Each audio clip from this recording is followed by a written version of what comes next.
Good evening and welcome once again to the Whiskey Cowboy Live. Tonight's date is December 28, 2025. It is a Sunday. Now we're waiting for everybody to find their way into the room, into the show, into the stream. I didn't set up my Zoom room yet. I figure I have time. If folks want me to set it up, I can do that. I can do that. But like I said, I gotta wait for folks to come on in. There's Judy. Judy says, snazzy looking. Howdy, cowboy. Hey, Judy. Welcome to the show. Miss nice and warm down there in Oklahoma. Dang it. We've been in another deep freeze up here. Another deep freeze. It is what it is.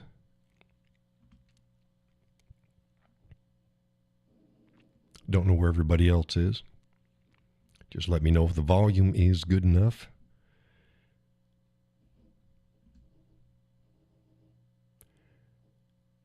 And then if we need to pipe in some other media, I'll have to see then whether or not I got glitches. I don't think we are. She says it's been crazy warm, but tonight it's pretty cold. It ain't pretty cold. Are you in the single digits? It ain't cold. It ain't cold. We have been in the deep freeze. Oh my goodness. Oh my goodness. It is what it is. And we got some more snow, rain, and sleet mix heading our way. I forget where the missus says it's tonight or tomorrow. I think tomorrow.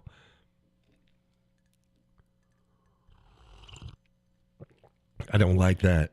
Stick with rain if you're going to have rain, snow if you're going to have snow.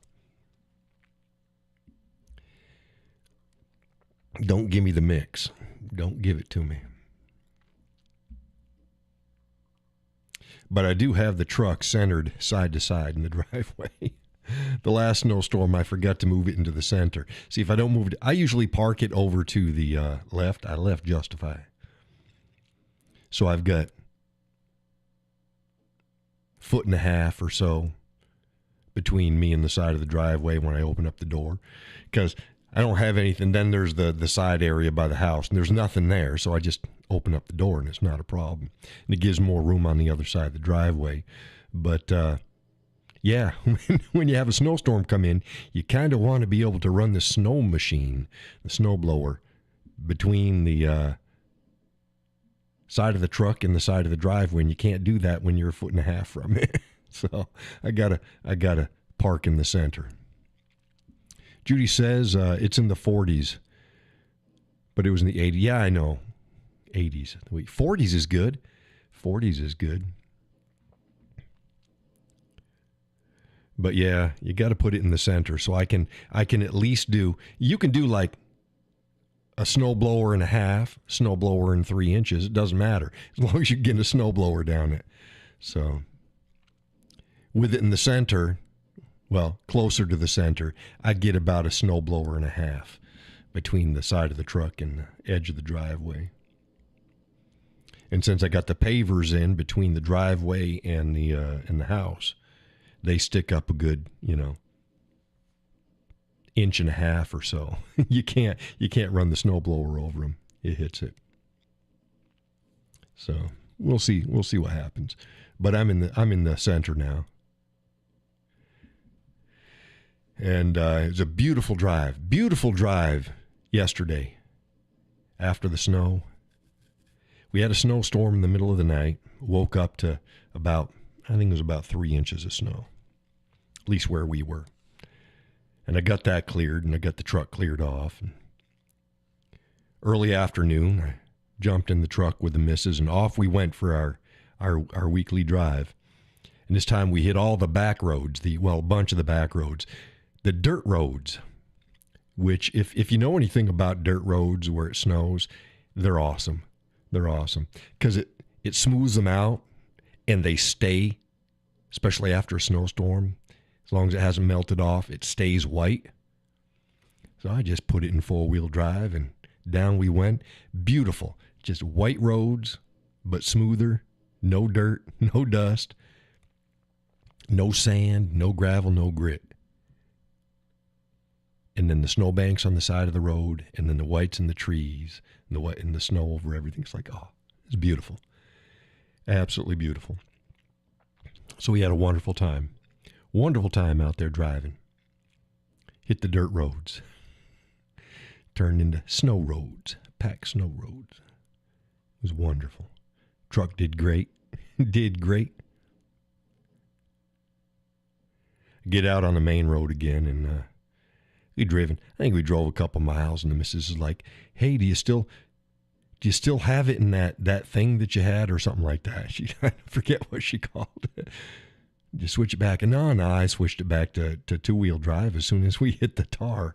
We were at the first intersection once we hit the paved roads, and we just click it back over into two-wheel drive, and there we go. Yeah. But yeah, she rides good. I even tried to give her a little juice, zipping around out there, and I didn't tell her, didn't look over. I just tromped on the gas. She didn't get squirrely at all. I was hoping she was going to get squirrely on me. She didn't get squirrely at all. Just all four tires just plowed me straight ahead, and it's like, well, that was pretty anticlimactic. I was hoping I'd kick the ass out a little bit. Now, guaranteed I would have if I wasn't in four-wheel drive, but I was hoping it was still going to be slick enough. But it's like, no, good tires. Good tires.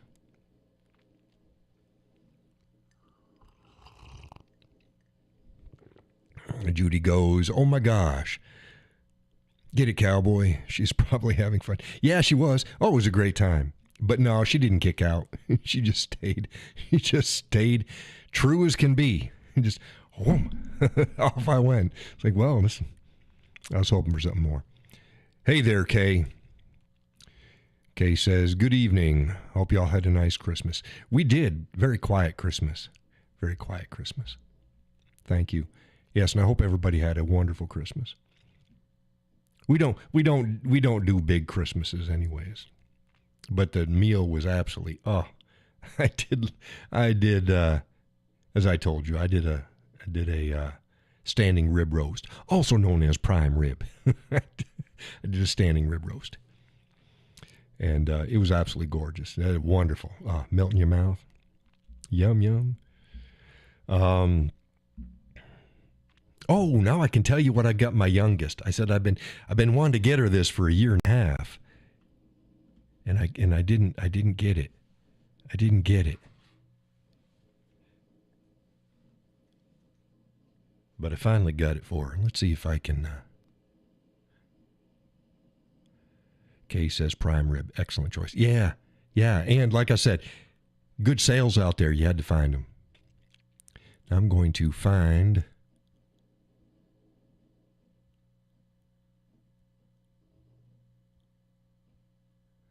I'm going to try to find, because I didn't get a picture of it. And she got me 2 bolo ties. My youngest got me 2 bolo ties. It was so cute. One of them was a bull. It's a bull head, and that's nice. And the other one was it was the headstock of an acoustic guitar in orange and yellow. So it was nice. And I was wearing orange that day for Christmas. So I went, as soon as I had a different bolo tie on, and I went upstairs and I swapped out and I put on the acoustic guitar headstock tie and came back down. Let me see here. Okay, let's get here. I know I'm following this guy on Instagram, so. Come on, get over there.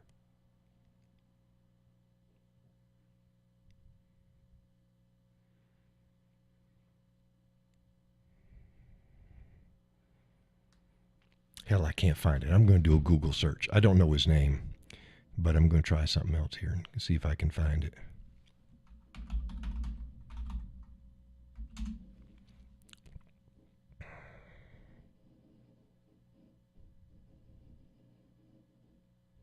Yeah, and he sells it on Etsy as well. but I got it directly from him. I'll show you what it is. This is from I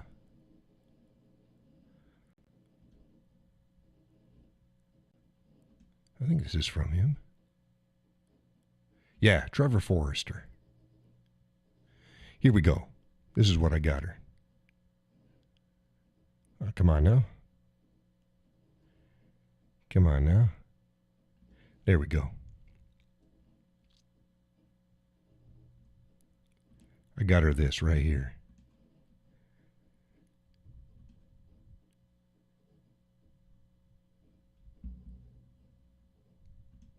Come on, show. I got her that. Hey there, Peggy. Welcome to the show. This is what I got her. It's called a Morimoto mug or cup. Holds 16 ounces, so a soda or a beer will fit into it. And each one of these are, Judy says, pretty cool. It is. She just loves that stuff. She's kind of a gothy girl. And see, look at that. These are freaking awesome. And I'll tell you, this is from underneath. See all that detail and everything? Holy crap. They're actually better looking in person than they are in these pictures.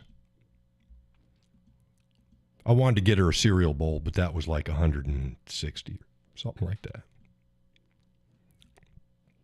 But yeah, that's what I got her.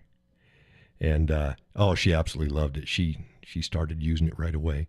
And they're all individually made. Judy goes, wow, that's definitely detailed. It is. And each one is different because they're all handmade. So he hand makes these, and then he glazes them, and then he fires them, and then he sells them. He's selling that one on Etsy for $66. 12 fluid ounces, not 16. 12 fluid ounces. Now, he also sells the same thing for a tad bit more, and it has a handle on the back of it. But I thought that the handle detracted from... The handle looks like bones. Looks like a bunch of bones together to make a, like a coffee cup handle. And it looks okay, but it's so much better when you can hold it in your hand. Plus, she can use it on her countertop, and it doesn't have to be sticking out because the handle's on the backside. So I'm like, oh, she's going to love the heck out of that. And she did. She did.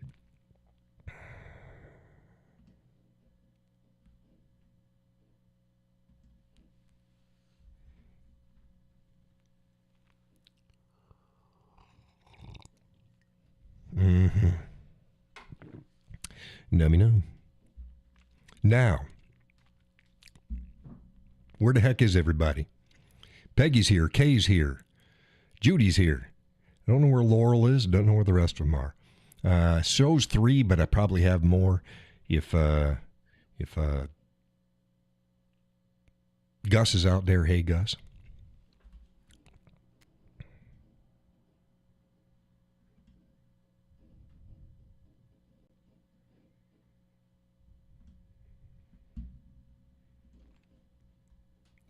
Now, today I put up another announcement on my website. Not my website, no, my my Facebook page. I have a website. It's thewhiskeycowboy.com. But you go there and then I've got archived stuff there, but all my articles and stuff, they go on Facebook. So I got a place that says, okay, social media, and it pushes you to my different social media accounts. And I still have www.thewhiskeycowboy.com on my business cards. You folks have seen that. They're black. They're nice. They got my logo on one side. And yes, folks, I do have a logo. No, I didn't need this. I didn't need insights. Let's see if I can find a picture of my logo again for the new folks.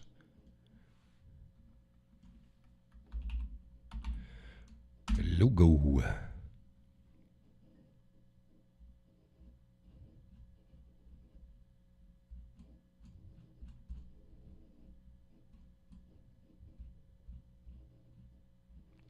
Trying to find a good picture. There we go. Oh, no, that's on white. I like it better on black. Let's see if I can find it on black.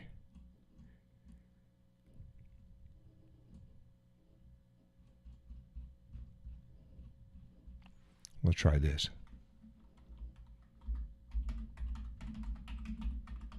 See if I can do it for business cards. Because I know what business. There we go. There we go. There's my business cards. There's my logo right here.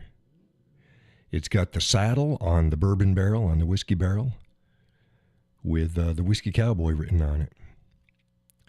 And the back of the business cards have, of course, John the Whiskey Cowboy, then my website, and then my email address. And I carry them in this black leather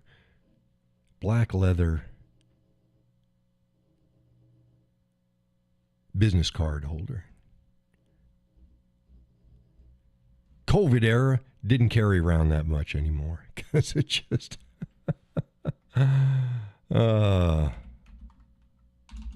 let's see if I can get a better picture of my logo in black. There it is on there. It used to be, I used to run it all the time. I run it on my Judy says those are nice. They are nice. They are nice. There it is in black and white. Oh, here we go. There it is in white on black. The Whiskey Cowboy logo. And yes, indeedy, folks, I designed that. That's my design.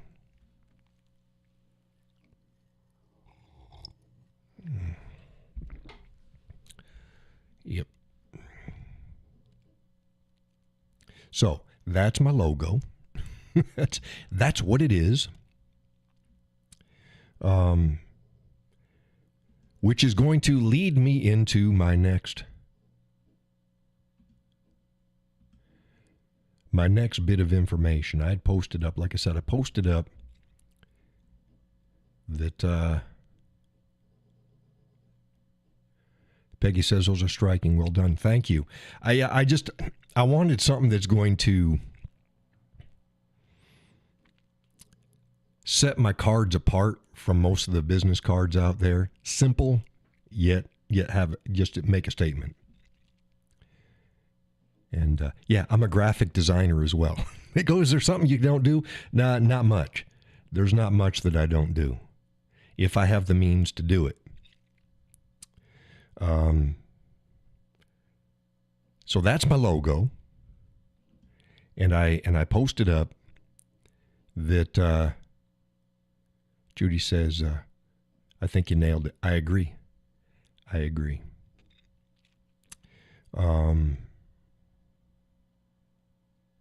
I thought about putting it on my truck. I can do that. I may or may not. Maybe later.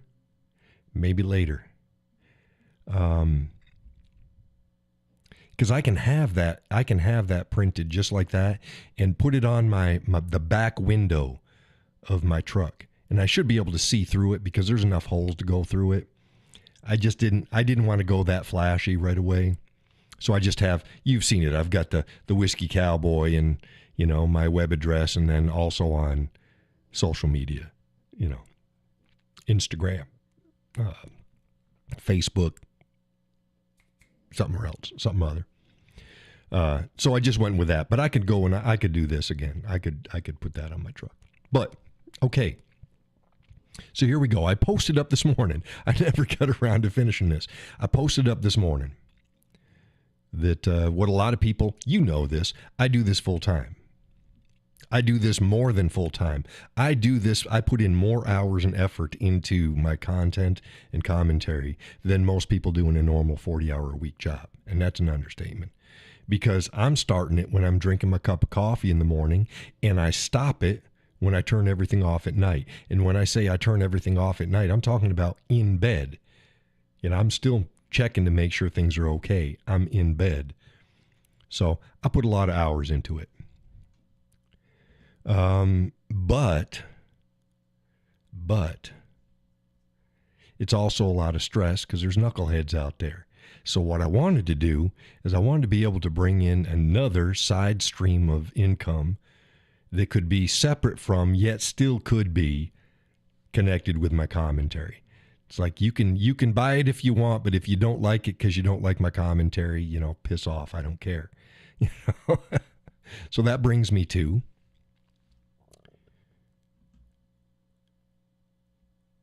what I've been considering,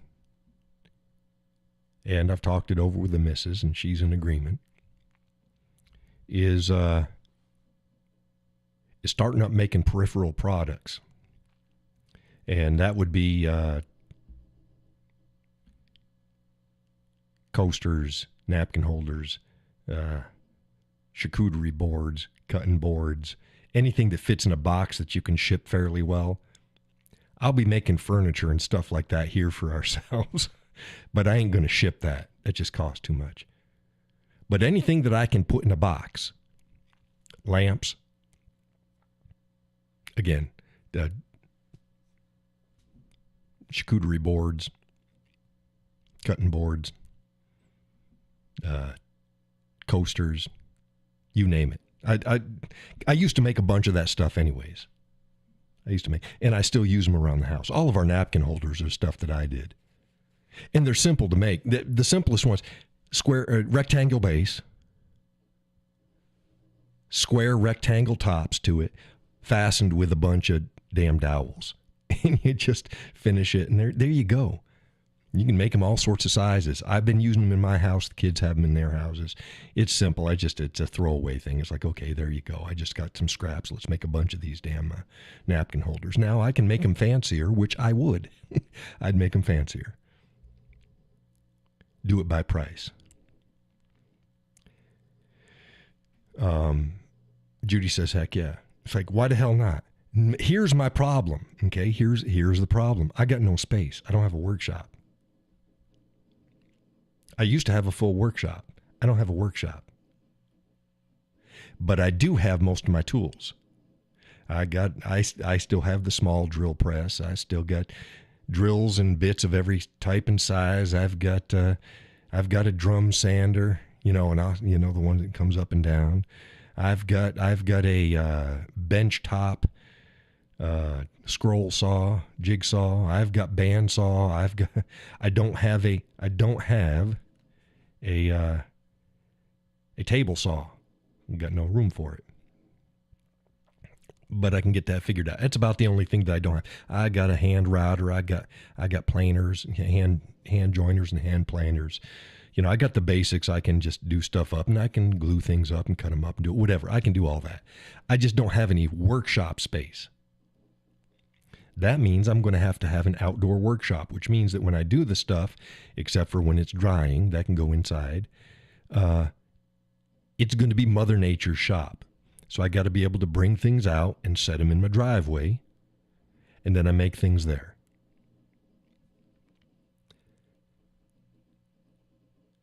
About the only thing that I need to get is I need another table. I already been using my picnic table, but I need another table. That ain't nothing. That's $50. Just a table and some stands. I can get them at Harbor Freight. They've got generic stands for all of your power tools that normally go on a bench top. They got stands. And you can just stack them up on top of each other, the metal. I can bring out the equipment that I need from my shed, set it up, and I have Mother Nature's workshop to do everything I need, except, again, I don't have a table saw. Well, I'm going to get a table saw. So that's a given. I'm going to do that already. That's fine. That's fine. And I'm not going to take orders. If folks like to say, oh, I'd buy this or that, don't pay me. It's like, I'll make shit. And if I've got it in, you can buy it and I'll ship it to you. I'm not going to take pre-orders. Been down that route before. Every business, every small business that you know, and I've talked to some of you, maybe it was you, Judy. I said, do not ever take pre-orders. Don't do it. It's gonna be attractive. Oh, it's going to get the money now. It's going to get money up front. Do not ever take pre-orders. Don't do it.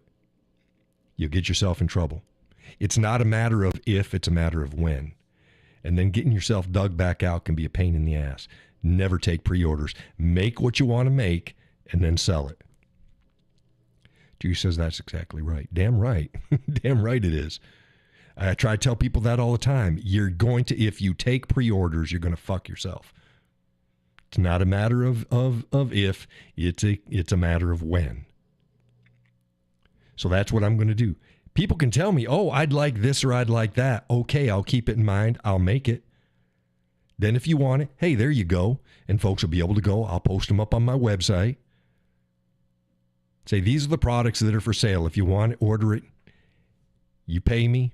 I'll ship it off to you, and that's fine. Which means in that case, too, I've got to also invest in another external mailbox. Because of what I do now, I can't, there's no way I'm putting out my address out there. That'd be stupid. And it's not because I'm a coward, it's because I got brains. I don't want to have to shoot somebody. But that also means that when I get my mailbox, folks will be able to send me stuff.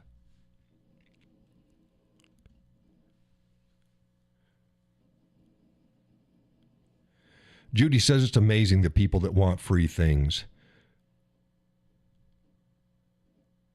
Took more of my materials are free to me. Yeah, none of them are. No. Well, it's the same way with the hours and stuff that I put in. People, they see my stuff on Facebook and they go, well, I see a post of his every now and again. They don't realize you're only seeing a fraction of them. I do it full time. So I also gave a link that if folks want to send me a tip or set up a monthly donation to help me with my content, that's appreciated too. But I'm going to be doing this other stuff in addition to my content. So you can buy official The Whiskey Cowboy products. I didn't do it in the past because the market is swamped out there. There's 50 billion people selling this shit. But I figure, okay, I got name recognition. Excuse me. Oh, my goodness, coffee. Speaking of coffee, and I didn't write this down. Tonight's coffee is Blueberry Cobbler from New England brand. So I got name recognition, and it's the Whiskey Cowboy, by golly. So I can do whiskey-themed stuff. So I'm going to be able to do like whiskey flight boards, and I can do whiskey clocks. I can do whiskey lamps. You've seen the whiskey bottle lamps out there. I can do those, but on my time. She says, oh, I'm going to have to work on the Whiskey Cowboy candle. Yeah, well, that's fine. If you can come up with a regular Whiskey Cowboy candle, we'll have to see about what we can do. We'll see what we can do. I'd thought about David. Is it Dan or David? I think it's David. Woody, he does the candles. Might see about working out something with him. See if you can come up with an official Whiskey Cowboy candle. I don't know, maybe bourbon and sawdust or something.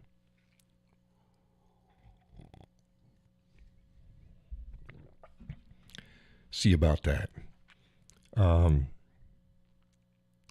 But here's a twist to everything. You know me. I like to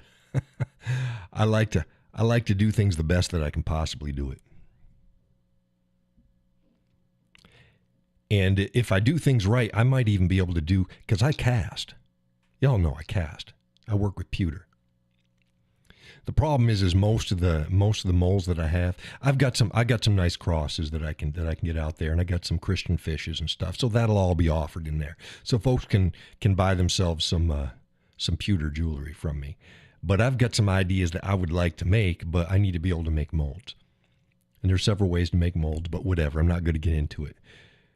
What I've got going on may be able to help with that, and I can do that year round because I can do that on my dining room table. The big addition to, y'all know that I like to do one big investment per year, if possible. The big investment for this coming year may very well be either a laser engraver or a CNC routing machine.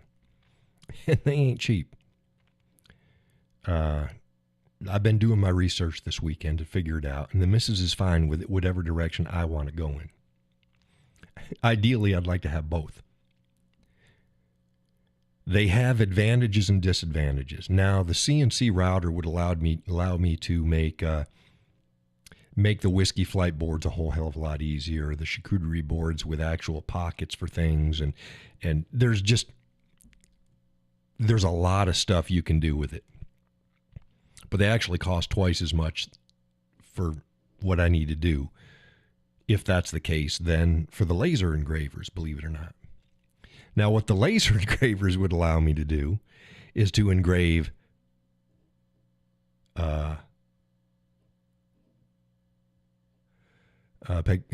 Peggy says, please be careful. My son-in-law sold things on eBay using PayPal. A couple people reported him for not sending the merchandise, and he had the proof.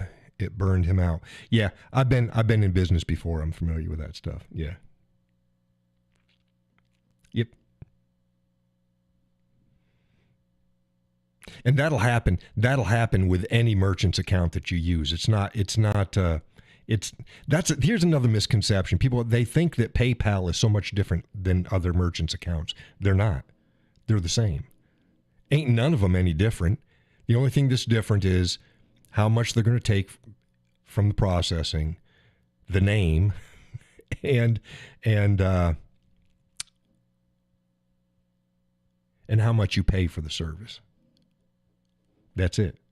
That's the only difference. None of them are different. They all have the same policies, in spite of what people think. PayPal doesn't have any different policies than any other ones out there.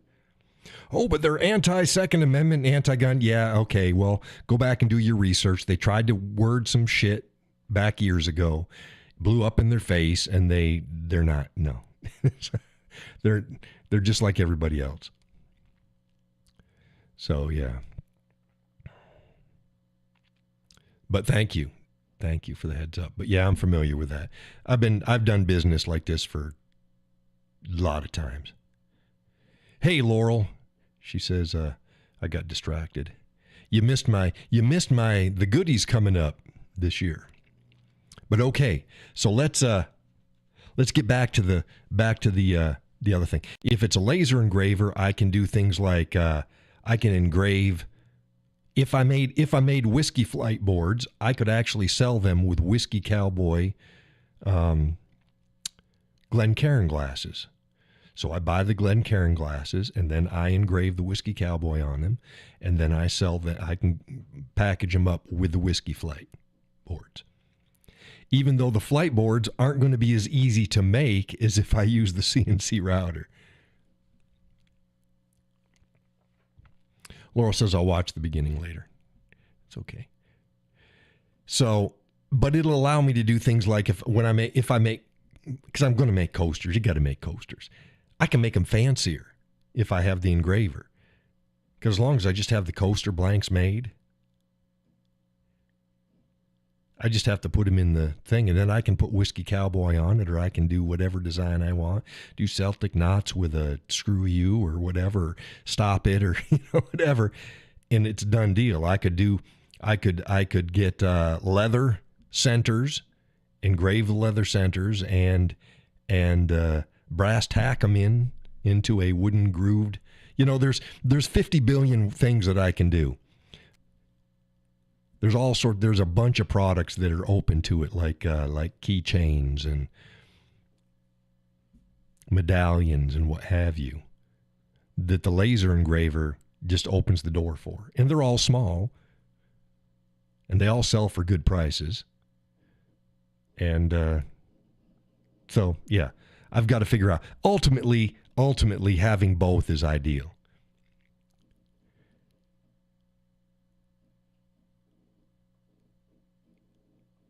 I could even make out of either wood or acrylic or whatever. I could make the Whiskey Cowboy logo plates that I could sink into the products that I make as well. So yeah, there's a crap ton of stuff that's open to me. Judy says that engraver would be amazing. Yeah, but because here's the thing. It's more affordable. I can keep it in the house. Takes up less space. The CNC machine is twice as expensive. Takes up 8 times the space. And I don't have any space. I get a 2x4 one, takes up 3x5. 2x4 takes up 3x5. 2x4 that's 2 feet deep, 4 feet wide is the amount of space that you have there. Okay. And when you're engraving, you can use a smaller setup. But if you got a CNC, a 2 foot by 2 foot doesn't get you very much, considering a 2 foot by 2 foot, that's not even a very big cutting board. It's not. I mean, it's fine. It's fine. But like a lot of charcuterie boards, especially the ones with the handles, well, hell, they could be over 2 feet. I don't know, whatever. I'd have to figure it out. But like I said, the laser engraver would allow other products, keychains. I could do, because you could take them. I could take pictures. Now I wouldn't take your picture. Like I said, I'm not taking freaking requests and orders, specialty orders. But I could find pictures that I like, wildlife or whatever, and modify them, and then put them on the coasters. Like I could do horses on the coasters. Find some pictures that I want, add some nice text to it. There you go. And again, the coasters can be leather. They could be leather and wood. They could be wood. And I could do my own glassware and stuff like that. Laurel says seasonal. Yeah, I could do seasonal stuff too, but yeah, you missed the whole part of the whole lead into this. So I'll give you a synopsis real quick. Every year I like to do one big investment. Well, this year's one big investment will probably be, unless things change, either a laser engraver or a CNC milling machine. Judy said you had me at horses. Yeah, and I can do all sorts of stuff. I can do a horse charcuterie board. I can do all sorts of shit. So I mean, that's fine. And as long as it can fit, as long as the item can fit in the laser engraver, then I can engrave it as well.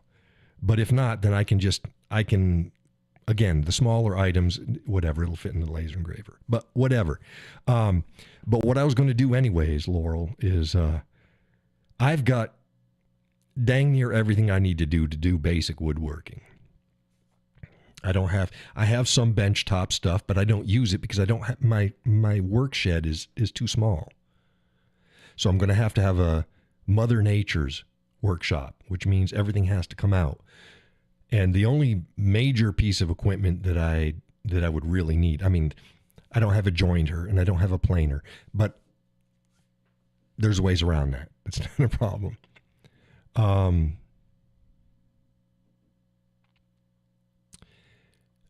So the item that I don't have is a table saw.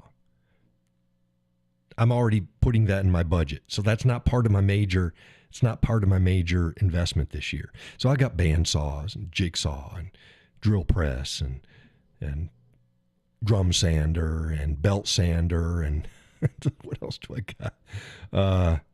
I got skill saws, the 10-inch and the 5-inch. I got hand scroll saws and jigsaws as well. I got everything. I just don't have space. So I need to be able to create, on the good days, create a workshop out in my driveway and then be able to pack the stuff up when I'm done each day. I can do that. So I went over how that would be done. So the only thing I really need there is like Well, I need some more clamps, but that's everybody needs more clamps. But the only thing I really need is a table saw. Skill's got the perfect one. It's under, right now I believe it's under $300. So needs a new blade because it's got just a decent. It's got a decent blade. It needs a new. There's a couple things need to be done. I need a whatever. I'd replace a couple parts, but never mind. It'll work.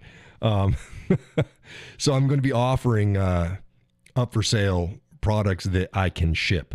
And the rest I'll be doing furniture and stuff like that for me and the missus and the family and stuff. I can throw in the back of my truck and deliver it, but they're not going to be up for sale for people. All the other stuff, so I can do clocks and I can do lamps and I can do cutting boards and charcuterie boards and whiskey flights and napkin holders and coasters. And I mean, again, just think of all the products that you can just come up with off the top of your head that's small that you can fit in a box.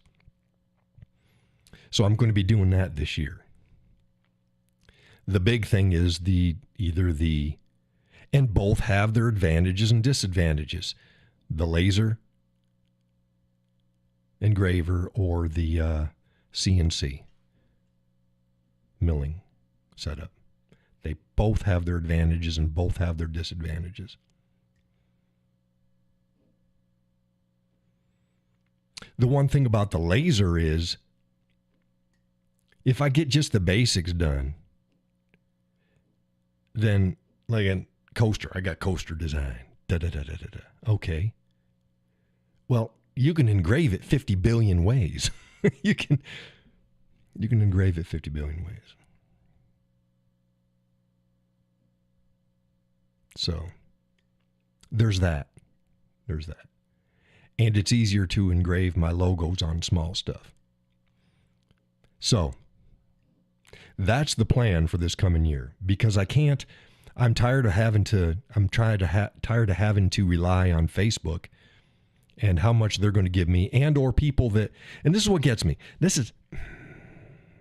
Judy says, absolutely, I want one of those. Here's the thing that pisses me off. People would rather spend $35 on a Teespring sweatshirt with somebody's image on it, that the actual person made $1 off of it because Teespring keeps the rest, than they would donating $5 a month. It just blows my mind. It's like, if you really want to help me out, and I've said this before, if people really want to help me out, just donate $5 a month. Enough people do that, I'm golden. Everybody. In fact, it's a statistical zero. Now, I know there's some people that said, I'm on a fixed income, I can't do this. Look, that's still a statistical zero for the amount of people that follow my content. People blow more than $5 a month on frivolous shit. It's a choice they make. And yes, I would be a choice, but whatever. So, since people like to have something in their hands, let's give them something in their hands. I'll have to figure out pricing. It ain't going to be rock bottom dirt cheap. No, ain't going to be that cheap. It's going to be reasonable. I'll see what the market is and then put my craftsmanship and time into the price.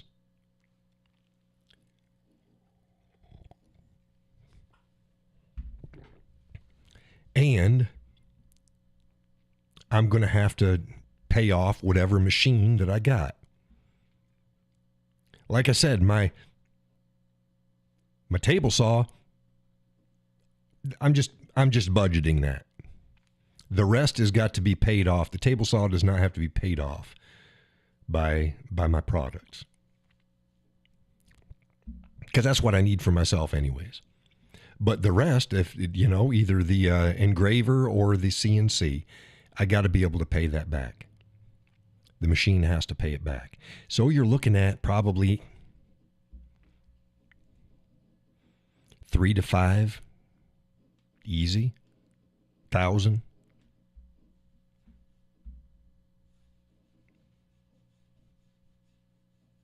And then I got to get the materials and stuff like that. So that's just the equipment alone, $3,000 to $5,000 probably in that price range. And that's bargain basement for the bare minimum of what I need in either of the setups. I mean, you can get less than that, but I looked into it and it's like, yeah, it ain't gonna do what I want it to do. It ain't gonna be the quality that I need it to be. So we'll see. So that's the plans. Now, see, most people got excited about the laser engraving. They got excited about the laser engraving.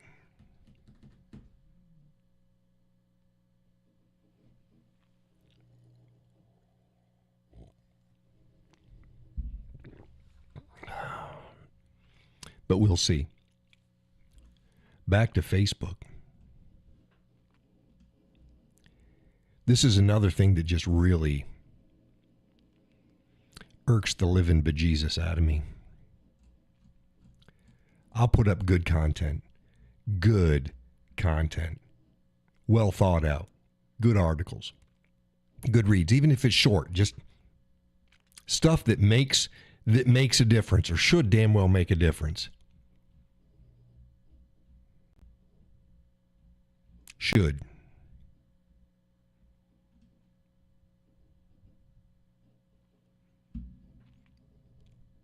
Anyone want to take a guess off the top of their head? What's my biggest paying bit of content on Facebook in the last week? Just take a guess. In the last week.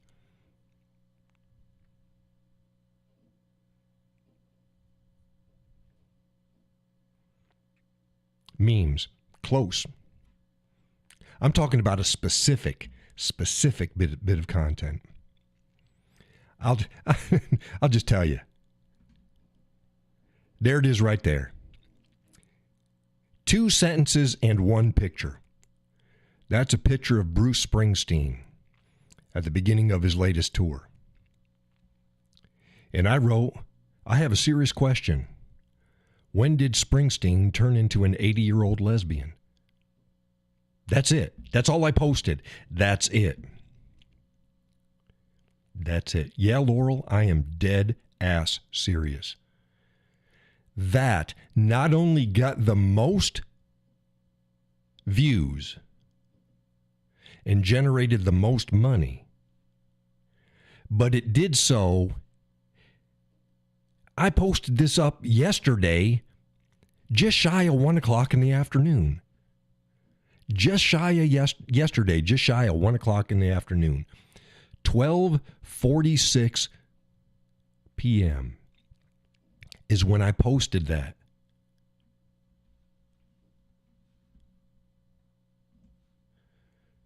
Let's see here. Give you an idea. Look at that.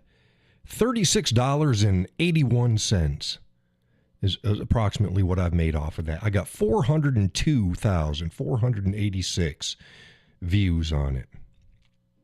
I got 4 net unfollows. I don't care. Because I've made more than that in followers since then.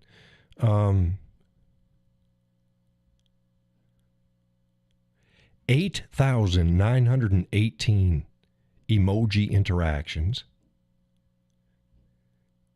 And let's go back to see. 1.2 thousand posts. 1.2 thousand posts. 296 shares since yesterday.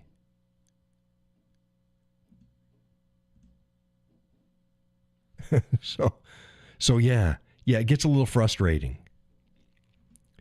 And people wonder, hey, you're posting up a bunch of stuff that you normally didn't care about or didn't have. It's like, yeah, I didn't give a shit.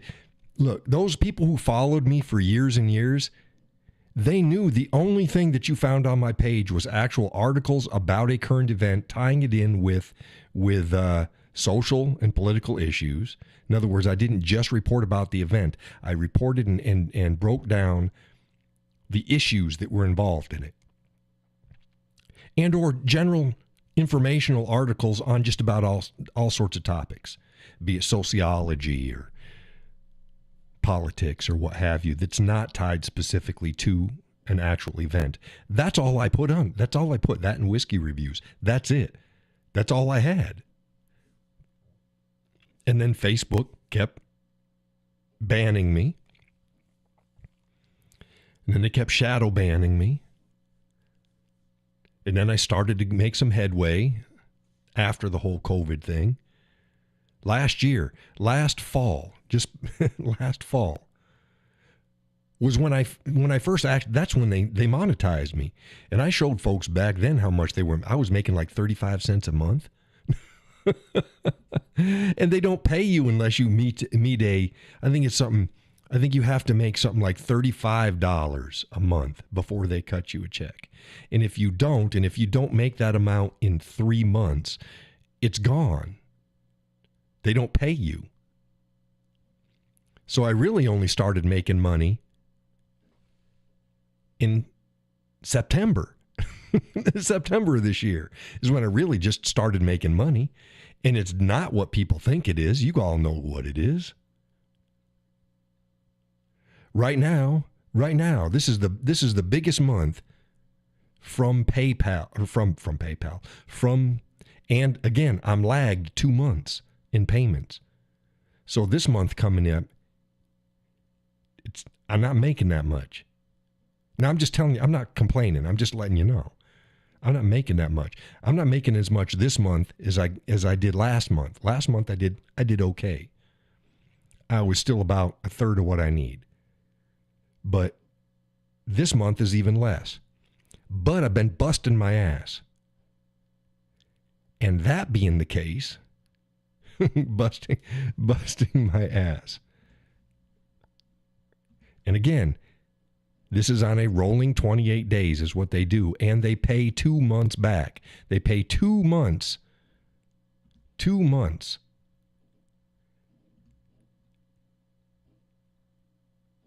In the rear.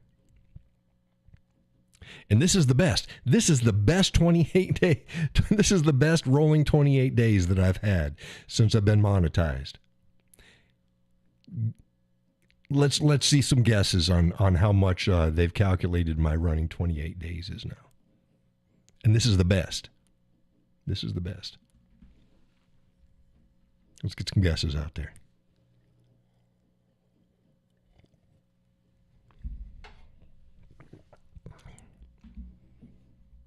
And keep in mind, I'm not going to see this for 2 months.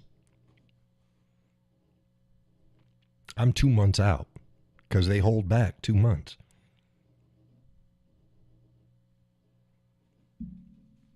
How about some guesses? Which is, again, another reason why Laurel says 175. Oh, no, I'm better than that.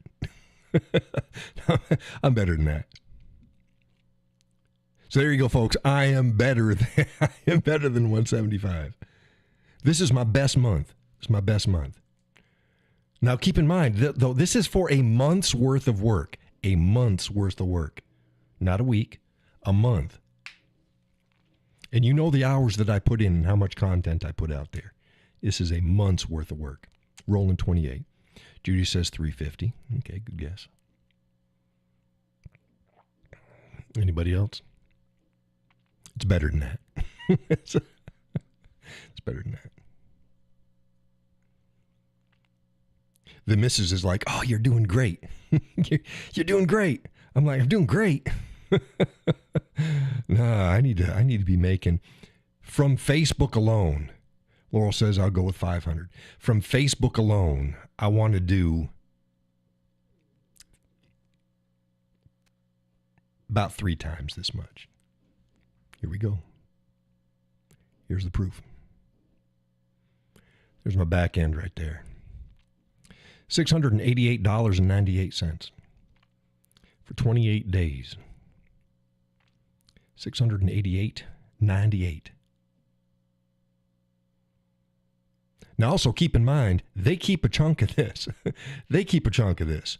And then PayPal keeps a chunk because they're my processor. So I won't even see that for 28 days, probably you're looking at, hell, I put in well over 12 hours a day each day. Dang near every day. Today I lax, but I still put out content.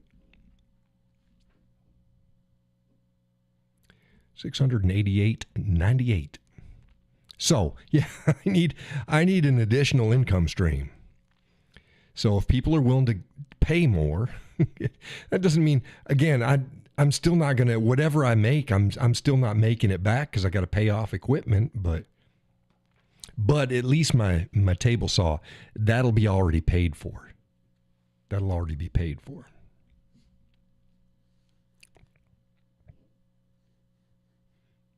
Maybe it depends upon how much money we get. We get back less and less each year in taxes, though.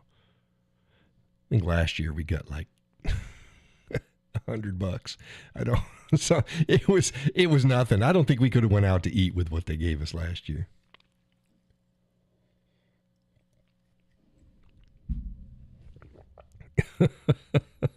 Which means we were dead on paying our taxes. We were dead on. It's like I don't like to hear anybody bitch about shit, you know, and they're poor and they just like, fuck you. Jesus Christ, we pay out the ass in taxes. I'm not poor enough to be poor. I ain't rich enough to not give a shit about how much I'm paying in taxes. I pay taxes.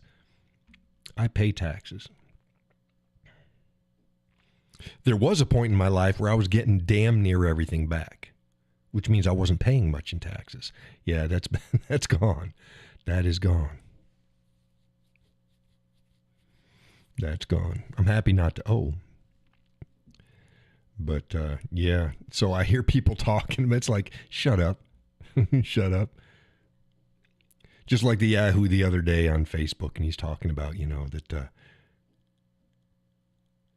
Laurel says I got hit real bad last year. Yeah, last year was rough. Last year was rough. I talked about government giving taxpayers money, and he comes in with the typical liberal bullshit. Oh, maybe the reason why our country's doing bad isn't because they're giving away free cheese. It's like, motherfucker, if you think that poor people are getting free cheese, and I looked at the guy's profile, and it's like, you ain't but born maybe before the year 2000, barely. You don't know shit. So your entire growing up, everybody, to include the poor, I'm telling you, the poor now are way better than the average person was back in 1972. So don't fucking tell me, about inflation and Elon Musk is, the reason is that Elon Musk is, look, Elon Musk getting government contracts and getting paid taxpayers' dollar, it's for his service. They're not just fucking giving it to him.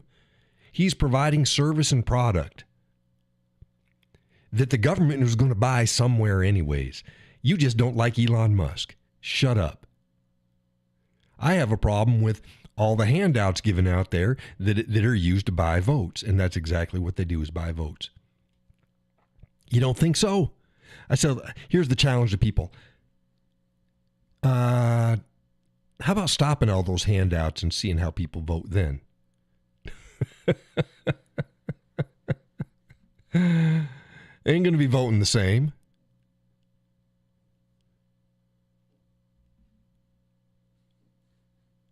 They vote for who gives them the most, and they vote against who takes shit away. That's how it is. And they didn't deserve it. It's not theirs. That doesn't mean that I don't think that people who are in need of stuff shouldn't be attended to. Of course they should. But they should be attended to by us. Not by taxpayer money, by us. And I still do that. I still do that. I don't say that to say that I'm a saint. I'm not. But no matter how poor I was, no matter how much I had to tighten my belt, I made sure other people had what they needed if I could do it. It's just the way it is. And that's the way it used to be. We need to get back to that shit. Stop using taxpayer money to give to people shit. It's like, okay, a bunch of people living in government housing, ain't none of them have a job. Yet ain't none of them keeping their house clean. Ain't none of them keeping their street clean. Ain't none of them becoming musicians, painters, or artists of any type. They're just sitting around causing drama, not paying attention to their family, not paying attention to their kids, not making sure their kids are learning. They ain't doing any of that shit, but they're getting fucking money.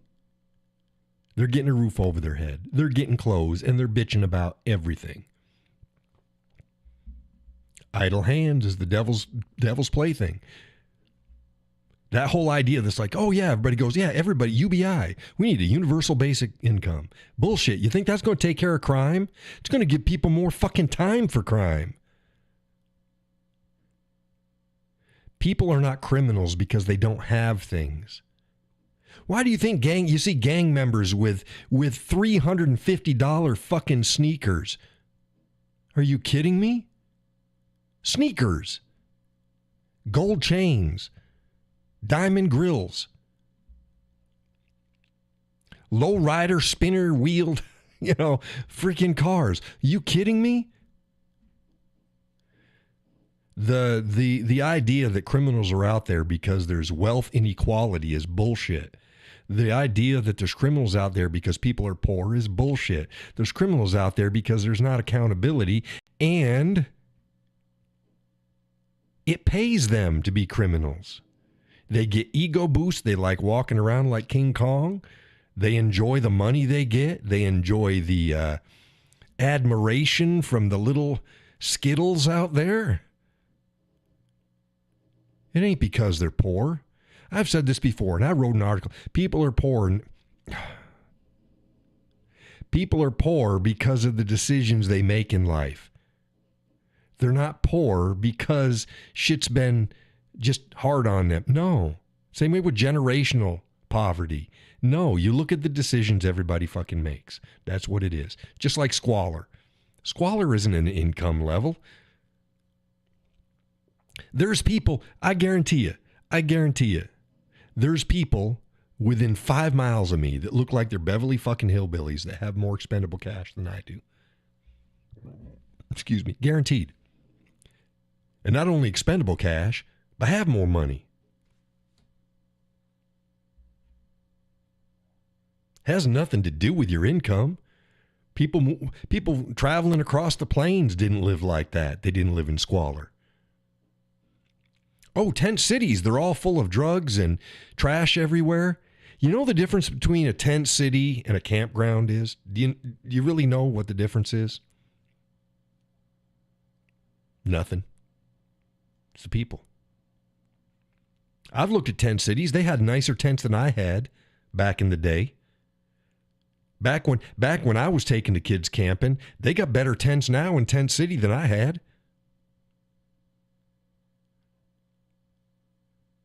Tent cities are squalor. Oh, the chronic homelessness, it's because there's lack of housing. No, bullshit. Bullshit. It's not because of lack of housing. Because they don't want to be in the housing. They're drug addicts. They're mentally ill. That's why I say you need to put people back in institutions. Somebody came within the last couple of weeks tried to argue that shit. No, put people who commit crimes in prison where they belong. And it's like, you don't understand homelessness and the problems that it has. You don't take care of it because you go and you try to go, okay, this is illegal, so we're going to throw them in jail. I say by all means do so, but that ain't going to take care of the problem. Most of the thing is drug addiction and mental illness. So you open up mental institutions and you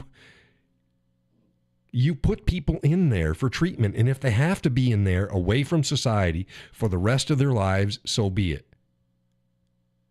Oh, it's going to cost, you're for using more money. Really? You think that it's going to cost more money to open up mental institutions and staff them than it is to expand fucking prisons and add the extra staff there because you're just throwing people who are drug addicted and mentally ill in prison? You think that that's going to cost you less? You're an idiot. You're an idiot. Not only will the people not get the care that they need, but doesn't do anything. Laurel says it will keep the streets safer and people that need to be in there. Yes, right. Now, granted, in the old days, they abused people. Don't use them for experiments. So instead of fixing the problems with the mental institutions, they just shut them down, threw everybody out on the street. Because that's more humane. No, it's not. No, it's not. It's not more humane for the person, and it's definitely not humane for the society. I posted up. Remember the other day, this last week, I posted about the feller that hit the elderly lady in the face with a board with a screw in it and permanently blinded her. Everybody fucking knew his name. Everybody. The people on the street knew who he was. The police knew what he was. The cameras are all going, and they're smiling and laughing about it. Oh yeah, we know him. We know him. You only got two ways. You got a couple ways. Number one is you plant potatoes. And I'm not opposed to that either. Sorry, folks. And I say that because it ain't going to screw up any algorithms. Plant some potatoes. And you'll take care of those problems. But number two, if he was over 15 years criminal history, violent crimes, and he's still out on the street, you can't blame him. You can't. You got to blame the system. It's a rotating system and it's not taking care of things. Plant some more fucking potatoes. Problem solved. Same way as here. If John was the emperor, what I would do is I would implement the 3 strikes you're outlaw. Back again. 3 strikes you're out. I don't care. Let's stop and think about it. And I've always said this. And people go, well, what if the third felony that they committed was they stole a loaf of bread or they stole a stamp? I don't fucking care, because you don't need to steal a stamp and you don't need to steal a loaf of bread. It's that fucking easy. I ain't never stole that shit. If you're hungry, there's ways to get food. Laura says, put the damn judges behind. Yeah, exactly. Put the judges behind bars that let them back out on the street. So that's what I'd implement. Look, we all go our whole lives without being arrested for crimes. You know, I'm not talking about speeding. I'm talking about crimes. We all go our life without ever been arrested. And yet these criminals, do you know that 90% of the crimes out there are committed by repeat offenders? And those repeat offenders aren't doing it once or twice. 90%. 90% of the crimes are repeat offenders. Oh, but we're supposed to talk about rehabilitation. You can't rehabilitate a criminal. They've got to rehabilitate themselves. And they do so because the punishment and the price for doing the wrong thing is not something they're willing to pay. Other than that, what the fuck? It's like fucking sending your kid lips off to you, right? Well, fuck it. Continue eating your dinner and then go to your room where you got your PlayStation and your TV and you stay there all night and you think about it. You didn't fucking do anything. Peggy said they knew the consequences of a third strike. It's irrelevant now. Right. Judy says, right, it's insanity. It's so freaking frustrating to me and don't understand why the world has gone so. Because I understand. Modern liberalism or leftists and the feminine. And I've said this before, and I love women. The West has become too feminized. We got too many women judges. We got too many women police officers. God damn, they shouldn't be police officers. We got too many women legislators. We got too many women mayors and governors. A woman can do the job. Yeah, I get it. Women are not suited for those positions. They're not. They're not. It's not a cut. It's just not what they do. There's things that men aren't suited to do. We can do them. Like raising young kids. Men can raise young kids.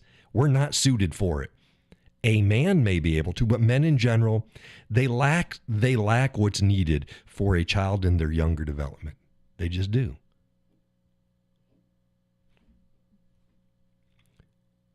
Women lack what's needed in a child's older development. They just do. And women in all these positions, and they feminized everything. The same way as, you know, the whole thing with Ritalin and all this other shit, because they wanted to make boys behave and learn like girls. Because girls can sit quietly. Again, I'm talking about the average. There's always the exception to the rule, but it does not make the rule. Girls can sit quietly for longer periods of time and focus on their learning. Boys can't. You know why? It's a biological imperative, because a woman, when they give birth, they can't fight off the enemy. They've got to be quiet with their child. They are wired differently. They're also hypersensitive. Why? Because it protects them and the child. Men, on the other hand, they're designed for hyperactivity. They're designed for action. They're designed to want to confront. Why? Because when we're younger, we're stronger.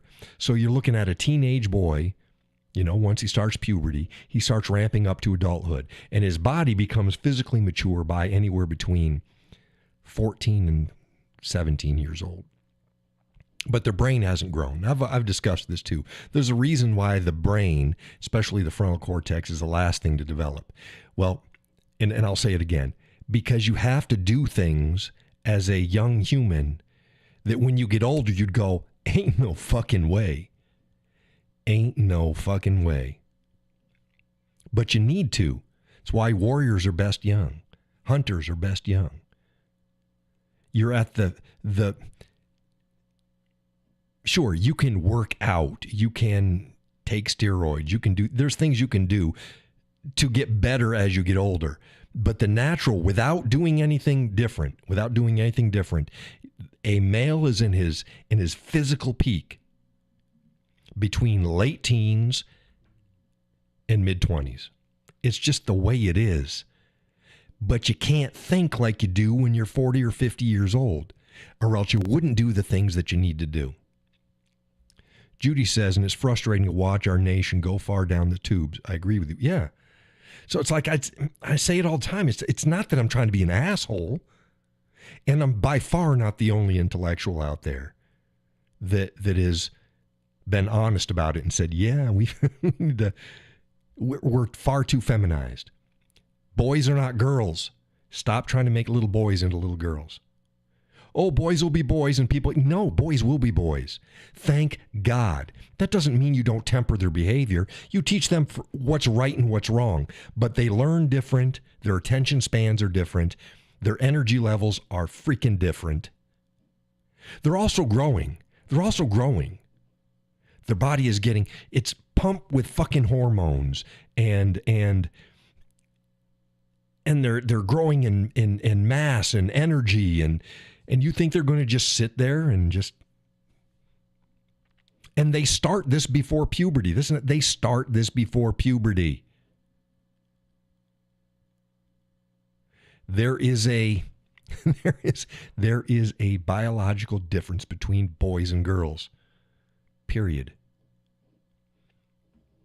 Built different, think different, have different roles. It's not a competition. And some other lady says, no, men are always the competition of women. No, they're not. Women are just, I say, how'd she put it? And I'd mention, I said, men and women aren't in competition. Men and women are in partnership. Men compete with men. Women compete with women. The problem is making men and women think that it's a battle of the sexes. It never was. It was a partnership of the sexes. A man and a woman are stronger together. They're stronger together. They balance each other emotionally, spiritually, and physically. Now you can argue, here you go. You can argue that in a lot of situations, 2 men are better than 2 women. I have never seen a situation where you'd go, yeah, I think 2 women are going to be better at this than the contrary, than a man and a woman.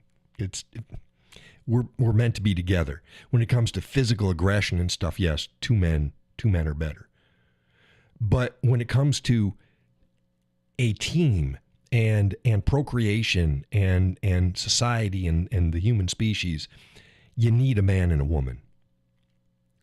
Judy says, I have 7 grandchildren, 7 grandsons and 2 granddaughters. You are absolutely correct. Yeah. I've always had this too. People say that females mature faster than boys. And I said, bullshit. And there's still people out there that'll say that. Even Jordan Peterson says that. No, females, they mature faster than boys. No, they don't.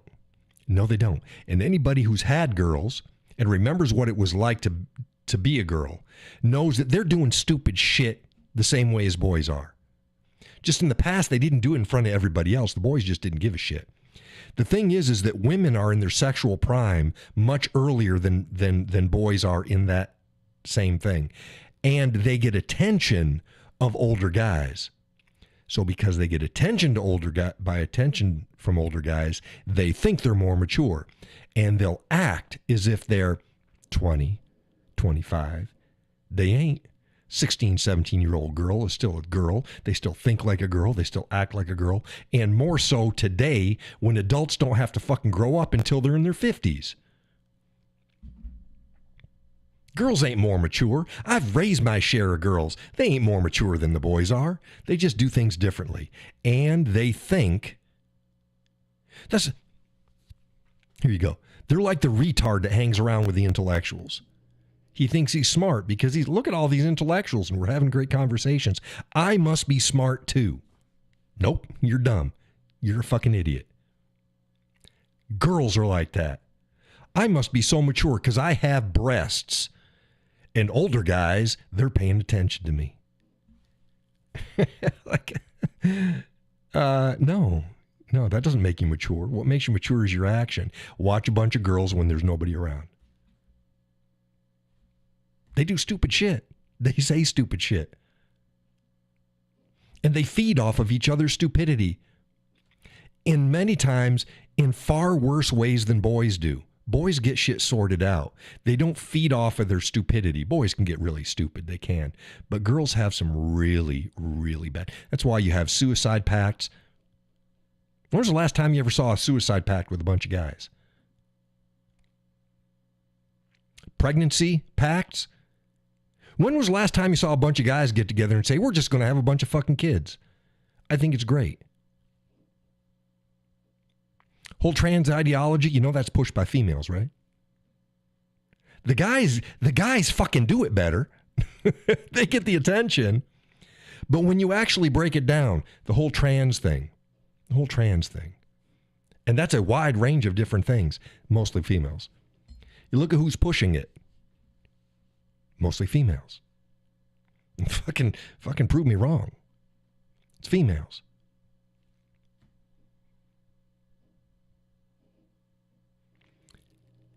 And you want to know why? I've said this before. Who here has heard me say the reason why this happens? I'm not saying... We all know it's because of the wiring. And it's because of the hormones and the chemicals. Right. Which can be a good thing, but you need something. It can be a good thing. And it's biologically done that way. And it's done that way to form a pack and a society standard and norm. That's why women are more susceptible to that. Women are actually more pack animals than men. Although men do pack, they do. But more men are solitary than females are, if given the chance. Women try to pretend otherwise, but no. Because women rely on men for protection and for food and stuff like that. Biologically, I'm not talking about the last 5 minutes. People act like, the left acts like we're supposed to get rid of all of our programming and design because the last 5 minutes they were able to do things that they couldn't do 500 years ago. Like, no, it doesn't work that way. But remember what I said, why women do this, why they do, not why they do it, but why they are doing it and why it is so prevalent. Did y'all remember that?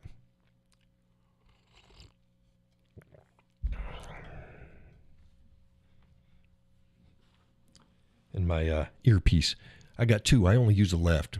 And I got these little nubs, those little rubber nubs that hold them into your ears. And I was over here, I was using it like a worry stone, and it freaking popped off. It's like, I'll have to find it. But do you remember why? It's freaking simple. It is freaking simple. Nobody's going to jump in. Nobody's going to jump in. Because they don't have a good man in their life. Women temper men. Men keep women within the box. They keep the boundaries on for women.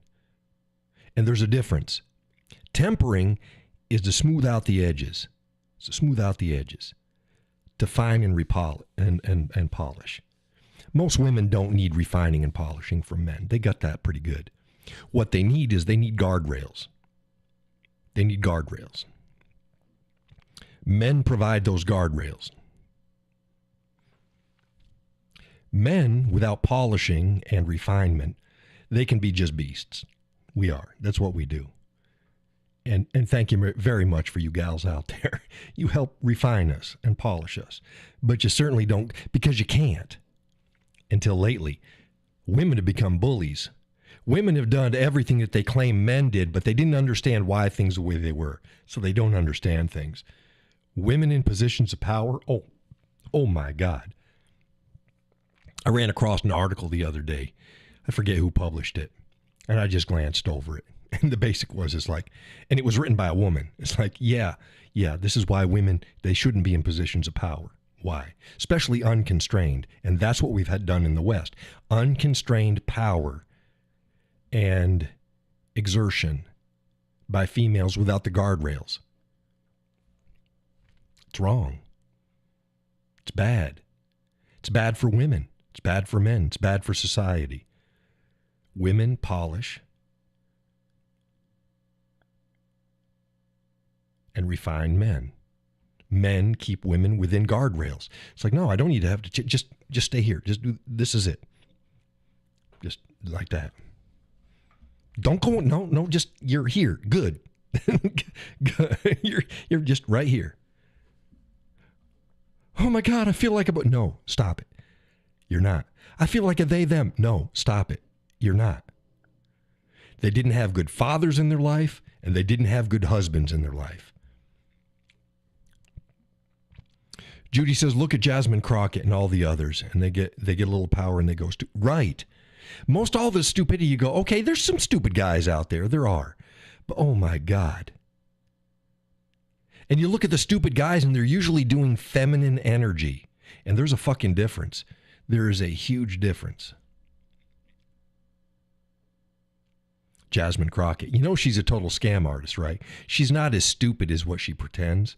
She actually grew up in a good home. She's got proper education. She does. And she tries to ghetto speak.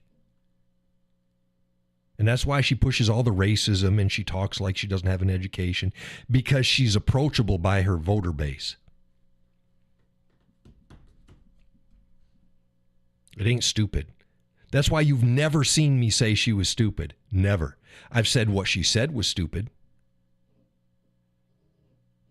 I said she relies upon her voting base falling for the stupidity. I've never said Jasmine Crockett was stupid. Because she's not. It's an act. AOC, I think she's fucking stupid. I think she's stupid. She got the job because she could play the part, and literally it was a casting call. And then she let that go to her head. Judy says they all play the game. Even Newsom does. Oh, Newsom. We got plenty of conversations in my house about Newsom. He's a snake. Oh, he's a snake.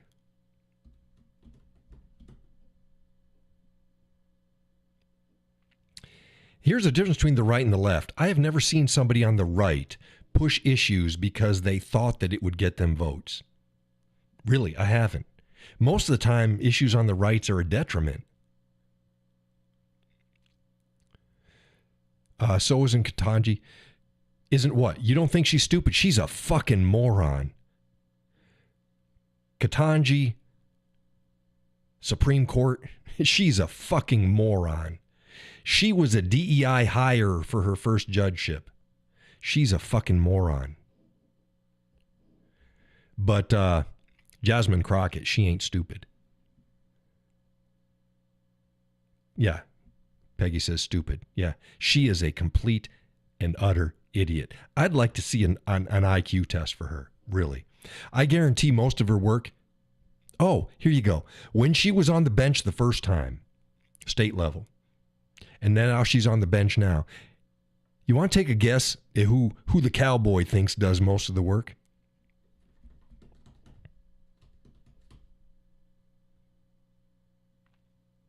Do you think she's doing anything?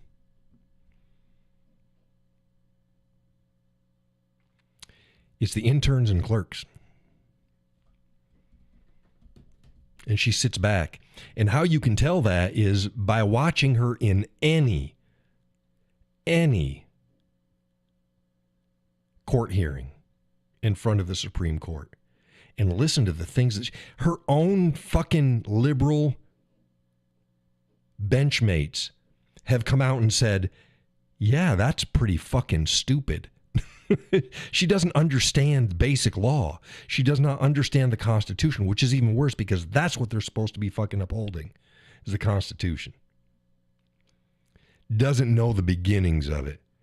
And she's disingenuous. I think she knows what a female is. As soon as she said that she can't define a female because she's not a biologist, should have taken her out of the fucking running. Either because she's a fucking retard or she's so disingenuous that she's playing that political game. I think it's a combination of both. But in that case, everybody knows what a woman is. Adult human female. It's that fucking simple. Adult human female. So that's why I say I blame the Republicans for her sitting on there. I don't blame the Democrats. Of course they fucking wanted her. She's stupid. And she's an idiot lefty. I blame the Republicans. They could have shot that down. There could have been, I don't care, anybody else but her. There was no worse choice than her. No worse choice. I saw who they were presenting, and there was a lot of horrible choices. But she's a fucking retard, and she is a political and social hack. She should not be on the bench. So I blame the Republicans for that. They could have put somebody that had more brains but was still a liberal. We knew that there was going to have to be a liberal on the panel. Just don't pick a fucking retard. You know how they're going to vote. They're going to vote against for damn near everything because they're stupid.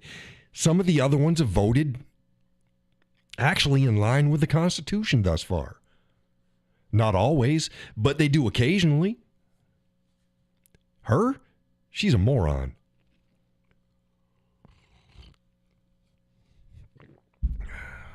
Absolute moron.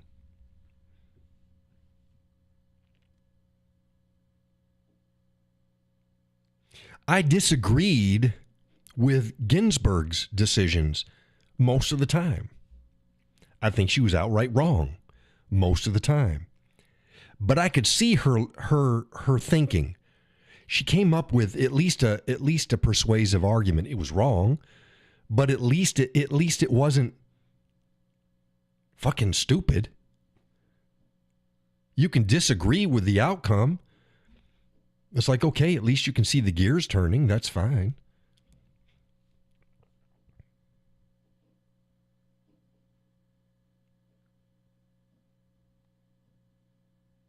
But not Ketanji.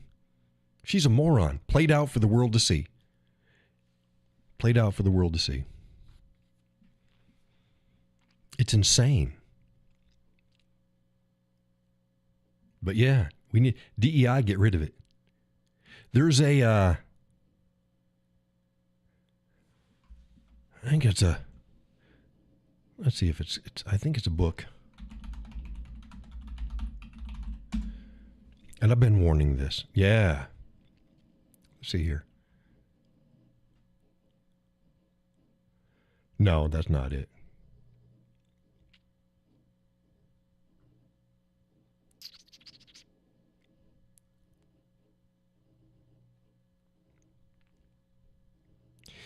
It's something like The Lost Generation, but that's not the name of it because everything that's coming up isn't. It's a new book that's been put out. It's a study.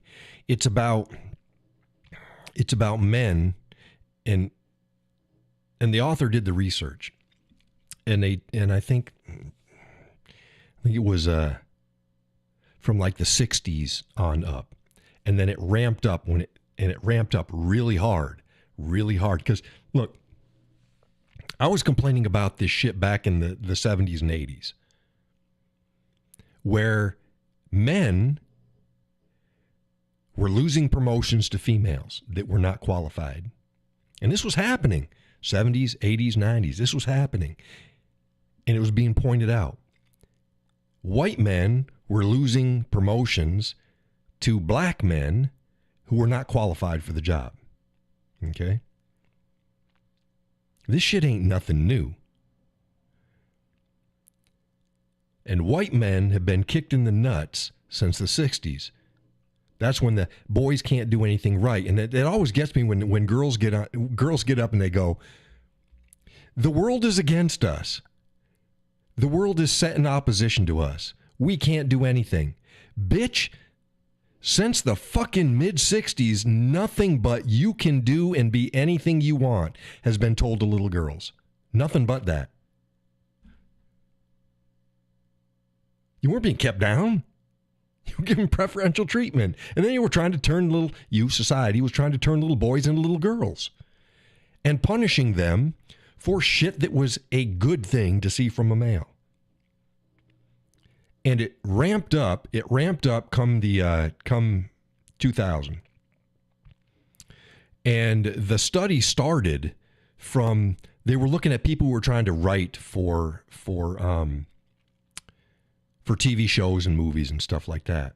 And they were outright being told, literally, just outright, no, we've got too many men already, and we got too many white people. So they were looking for anybody that wasn't white, and it wasn't male. Do you know why the TV shows suck now?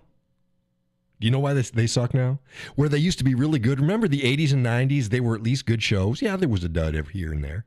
But there was a lot of really great TV shows in the 80s and 90s. Do you know why? The majority of the writers were men. The majority of writers now are females. That doesn't mean that females don't make good writers. There's great female writers out there. J.K. Rowling is a great female writer. Absolutely. Absolutely. There are some phenomenal female writers out there. Absolutely. But the same way as they've got some really good female comedians. Did you know that? Not many compared to the great male comedians. Why? We just think differently. So now most of the writers are females. The shows are going to shit. And they're trying to insert a bunch of shit that just stop it. Don't teach me with a show. Just entertain me. So back to the book. The book was pointing out that there's a lot of very bitter, anti-female males out there now because they've been pushed aside their entire life. And there's women online, the incels. That's involuntary celibate, by the way. They don't give a shit and they laugh at guys. It's your fault. It's not their fault. It's not their fault. The reason we have so many men out there that are incels now is not the fault of men. It's the fault of women. It's the fault of women that have been teaching little boys since the 60s. They've been in charge of everything. It's the fault of the government kicking men out and making, all right, I've said this before, no-fault divorce, huge fucking mistake. Birth control, huge fucking mistake. Huge. Birth control and no-fault divorce is some of the biggest destructive forces, coupled with the welfare system, has destroyed the United States compared to what it was. And people go, how can you say that? The numbers keep going up. They don't go down. You get what you subsidize, not the other way around. And the government shouldn't be involved. People don't understand that. Let's look at black families. Up until the mid-50s, they had a stronger family base, stronger work ethic, stronger. More married to the father than even whites. And then the civil rights era came. Kick men out of the house, pay women to not have a man around, have Big Daddy G take over using the taxpayer money. And then, of course, these people can vote, so they vote back in their money. People now, there is so many videos out there on social media, TikTok and YouTube and X, of women that are like, they're leaving their husband. Why? Because he doesn't excite me anymore. Oh, he was a good guy. Oh, he was a good guy, but we've fallen out of love. Fuck you. And then a couple years later, same women. Gee, the dating world sucks, and I thought that guys were good and all they do is they just want to get with me and hit it and quit it. Yeah. Because you pushed away the good. You should have kept the man you had. Keep the man you have. Choose the right man. Choose the right man. Do it in your mid-20s. Early to mid-20s. Choose a man on average, mid-20s to 30. It's hypergamy. It's that way for a reason. It's that way for a reason. You got to buck the system. I'm not going to have any kids. I'm going to focus on my career. I watched a feminist on a video the other day, and she was like, the feminist movement lied to me. Yeah, no shit. Laura says, fight for your marriage. Right. Everything's a job. You both have to work. And the women were saying to get back to the feminists, but one other video was like, no, the men aren't putting in the work. We're going to therapy. And it's like, stop fucking going to therapy. Stop going to fucking therapy. Modern therapy ain't what it was in 1965 and 1975. Modern therapy is designed to keep people fucked up and to rake in the money and to your problems isn't you, it's everybody else. See, that's the whole thing. I went to therapy and blah, blah, blah, and my husband doesn't want me to go, or he's going, but he doesn't want to do it. Men don't work like that. Men don't work like that. I want him to get in touch with his feelings. Leave our feelings alone. Leave men's feelings alone. Leave them alone. When a man shows, and here's nothing, when a man does show you his feelings, don't use it as a weapon. Too many women use it as a weapon. Take it as you don't want a sensitive man that's just going to break down and cry. You want a man that if he cries, you go, what the fuck's wrong? As opposed to, what the fuck is wrong? You see the difference there? Women cry. They're programmed to cry because it makes you sympathetic to them. Men don't cry. You don't want to be sympathetic to your man unless if he's really hurt, really sick, you know what I mean? Or something's tender. And when he shows you, take that as a sign of honor that he showed you. Don't turn it into a weapon against him. But too many modern women do that shit. But we're designed not to deal with it. Oh, something fucking bad happened to me when I was 12. I'm 40 now. Good bit older than 40, but you know what I mean? Men, we don't fucking care. Okay, it happened to me when I was 12. Fucking whatever. Too many women now, something bad happened to me when I was 12. I'm 40 now. And I'm still not, no, You should have been past it. But because you're not, stop trying to make men the same way. We get past shit. Somebody punches us in the nose. Okay, fine. Somebody kicked our ass. Okay, fine. Somebody mistreated us. Okay, fine. Our solution isn't to work it out. Our solution is to heal over it. It's not a fucking scab that you got to keep fucking picking off that never fucking heals, and then you got this huge scar. We scab, let it go, don't pull it off. Oh shit. If there's a scar, it ain't very much. You know, only the truly serious shit leaves a scar, but then we don't dwell on it. Men and women are different. He needs to do the work. No. Stop it. Stop it. No, we're doing just fine. We're doing just fine. And stop going to damn counseling. But the feminist, and I pointed this out too, back to the feminist, she said the modern feminist movement lied to her, and one of the biggest lies was the gauging of success, the metrics for success. And she says, if my younger me could hear me now, she'd been horrified. She says, because do you know what really makes me happy now? What really makes me happy now? All the traditional things make me happy now. It's the things that I want. Makes me feel secure. Makes me feel accomplished. Traditional things. She grew up in the feminist movement, says, to be happy, you've got to be just like a male. You got to fuck around like a male. You got to do business like a male. You got to be the top in your field just like a male. Well, look, because they're now in a domain where they normally didn't have to do that. Why? Because we did that. And you did other stuff, which allowed us to do this. There's a role that's not being filled. And then women are finding out these things don't make me happy. They don't make us happy.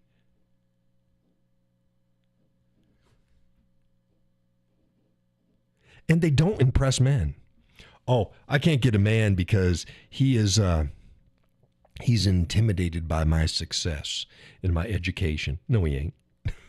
No, he ain't. He just doesn't want to be around a bitch that thinks that her financial and career success and her sheepskin is what a man is interested in. It's not. We want peace. We don't want another me. We want the other part of the puzzle. We want the stuff that we don't naturally bring to the game. Why the fuck do I want you when you're bringing to the game the same shit I am? Oh, but it's going to be that much better. What about the shit that's not there? What about the shit that's not there? No, that's what we want. We don't want a woman that's working, 50, 60 hours a week like we are. We want them in the home, making sure the kids are tended to, the house is tended to, the bills are paid. And when we come home, to show their gratitude for us, not an imposition, not, oh, fuck, he's home now. No, gratitude. And we'd like to say, okay, oh, baby, so good to see you. Goes both ways. Thank you. A man doesn't want to come home from work to hear nagging. And he doesn't want to come home to work to somebody who also spent 50, 60 hours a week, both fucking exhausted, sitting on the fucking couch together. Ain't nobody got anything to fucking give anymore. That's not what we want.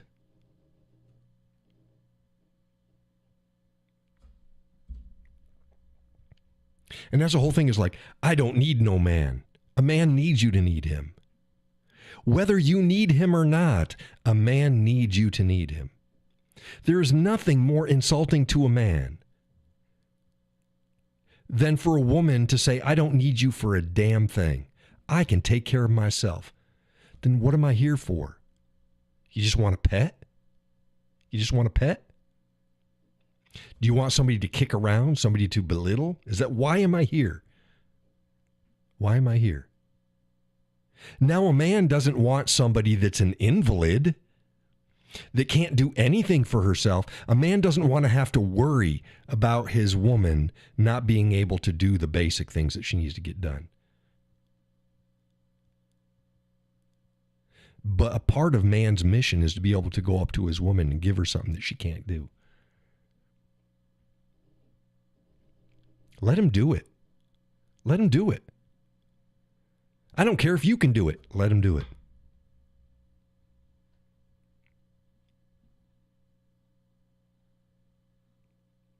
That's why generally there is the tasks. Unless there's no, yes, women used to split wood when they had to. Women had to work the fields when they had to. Yeah. Women had to shovel snow and cut grass when they have to. But that's generally man's work. Drudgery. Work the coal mines. Go fight the wars. Do the heavy lifting. Let your man do it. Excuse me. Let him do it. Judy says, thank goodness. No shit. Any woman that would sit back and go, no, fuck it, I don't need a man to do this and I don't want a man to do this is an idiot. It's like, you're fucking stupid. Women throughout history, look, you want to get shit done? Let the man do it. You don't have to boss him around. Just let him fucking do it. Give him encouragement. You want a man to do more for you, encourage him. You can't get a man to do more for you by belittling him and bitching about everything he fucking does. And the same is true in reverse. But the problem is women are out of control. They don't have the guardrails anymore.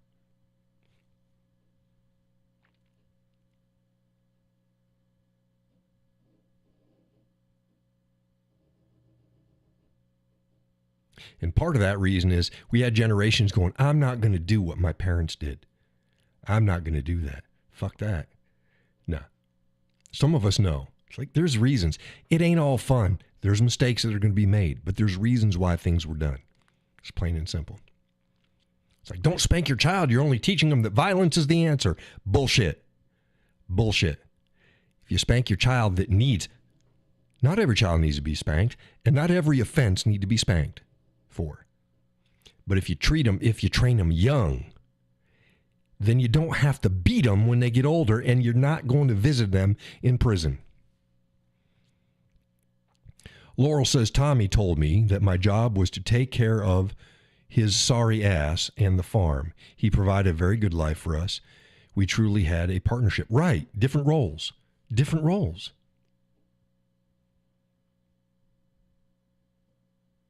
Different roles.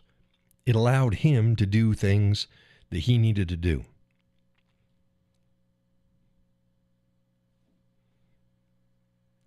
And just be grateful for it. It's not a fucking competition. The same way with 50-50. Oh, marriage is a 50-50. No, it's not. No, it's not. If you think marriage is a 50-50, you're going to fail. You're going to fail.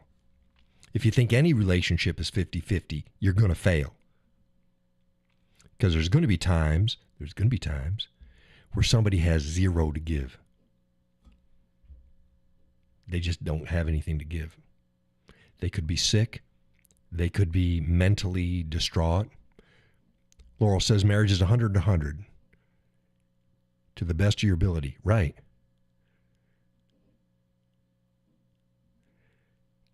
If you think it's 50-50, there's always going to be a problem because ain't no situation, very few situations where it's actually going to be 50-50. Somebody's going to be doing a little bit more. Somebody's going to be doing a little bit less. Then over here, somebody's going to be doing a little bit more. And somebody's going to be doing a little bit less. And there's going to be times, like I said, for any number of reasons, somebody just can't give any. Laurel says that fluctuates on the day, month, etc. Exactly. And there may be periods. You could be like 3 months where nobody gets... Like, here you go. Let's say a woman has a miscarriage. She may not be able to give shit for a month and a half, maybe longer.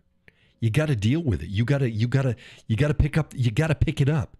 You got to do what needs to be done. And vice versa. There's going to be times when for a particular reason the man just can't do it. Could be the death of a child. It could be the death of a parent. It could be something that's up at work. It could be he could be sick or hurt himself. That's life. Life is not fucking 50-50. It's not equity. That's more equity shit. Equity doesn't... There is no equity that happens in the real world naturally. It doesn't happen that way. It doesn't happen. I was starting to write an article. It was either this morning or yesterday. I forget. And I've talked about this before in the past, the Pareto distribution.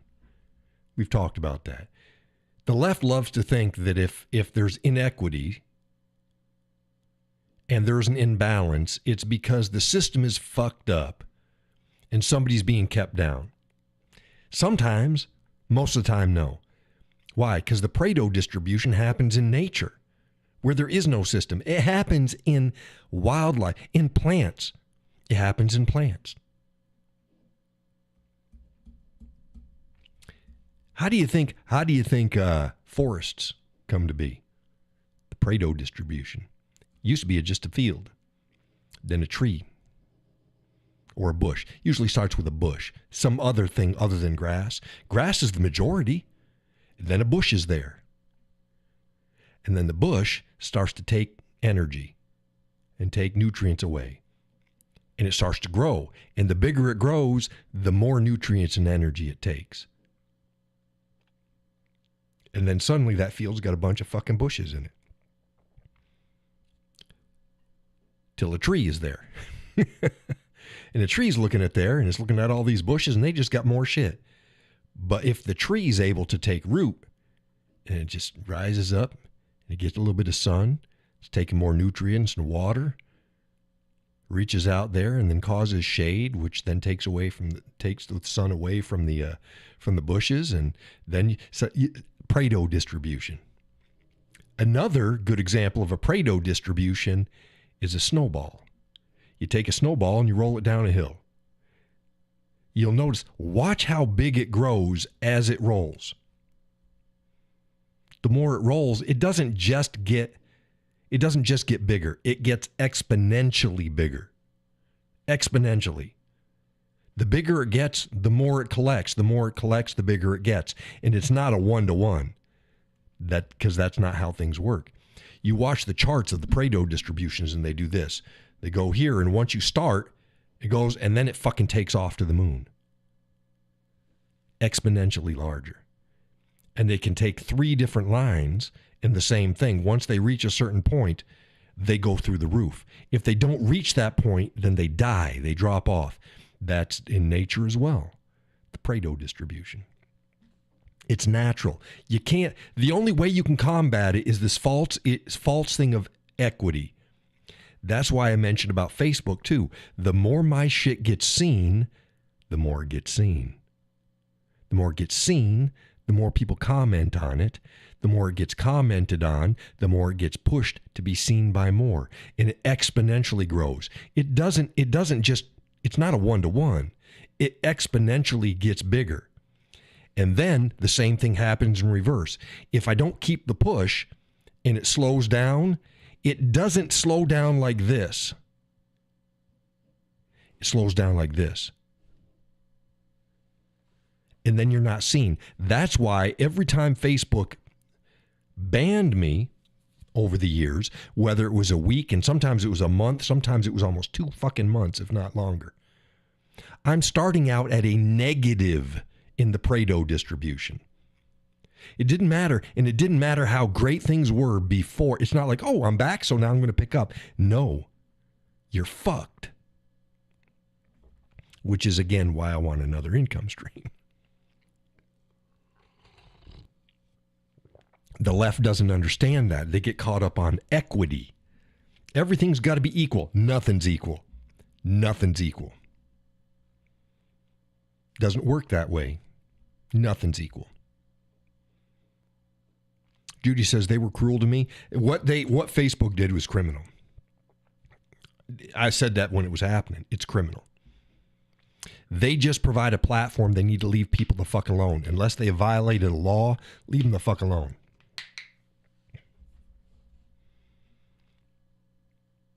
It's amazing. I'll go back to the articles, really good fucking articles, and I've reposted them. And even though they're not pushed like they should be, not like stupid memes or fluff comments, I go back and it's like 3 comments, 12 comments, no comments. Like, are you fucking kidding me?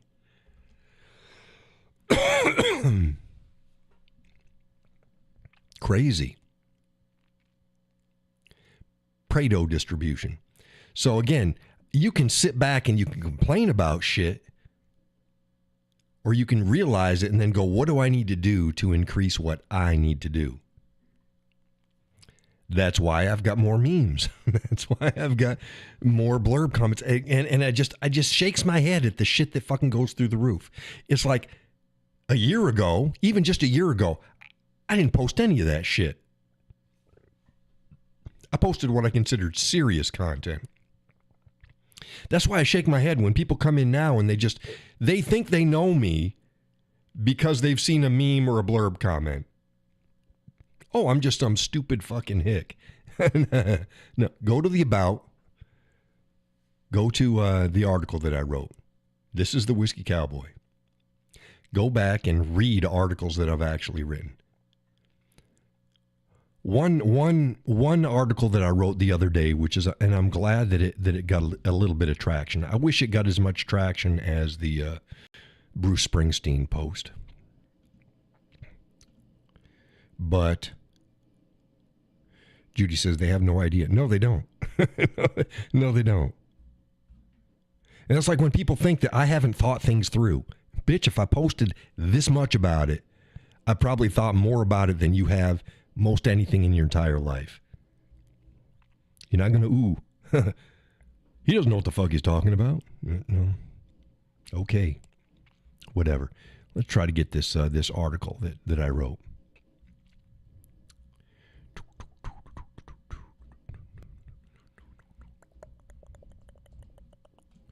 Here we go.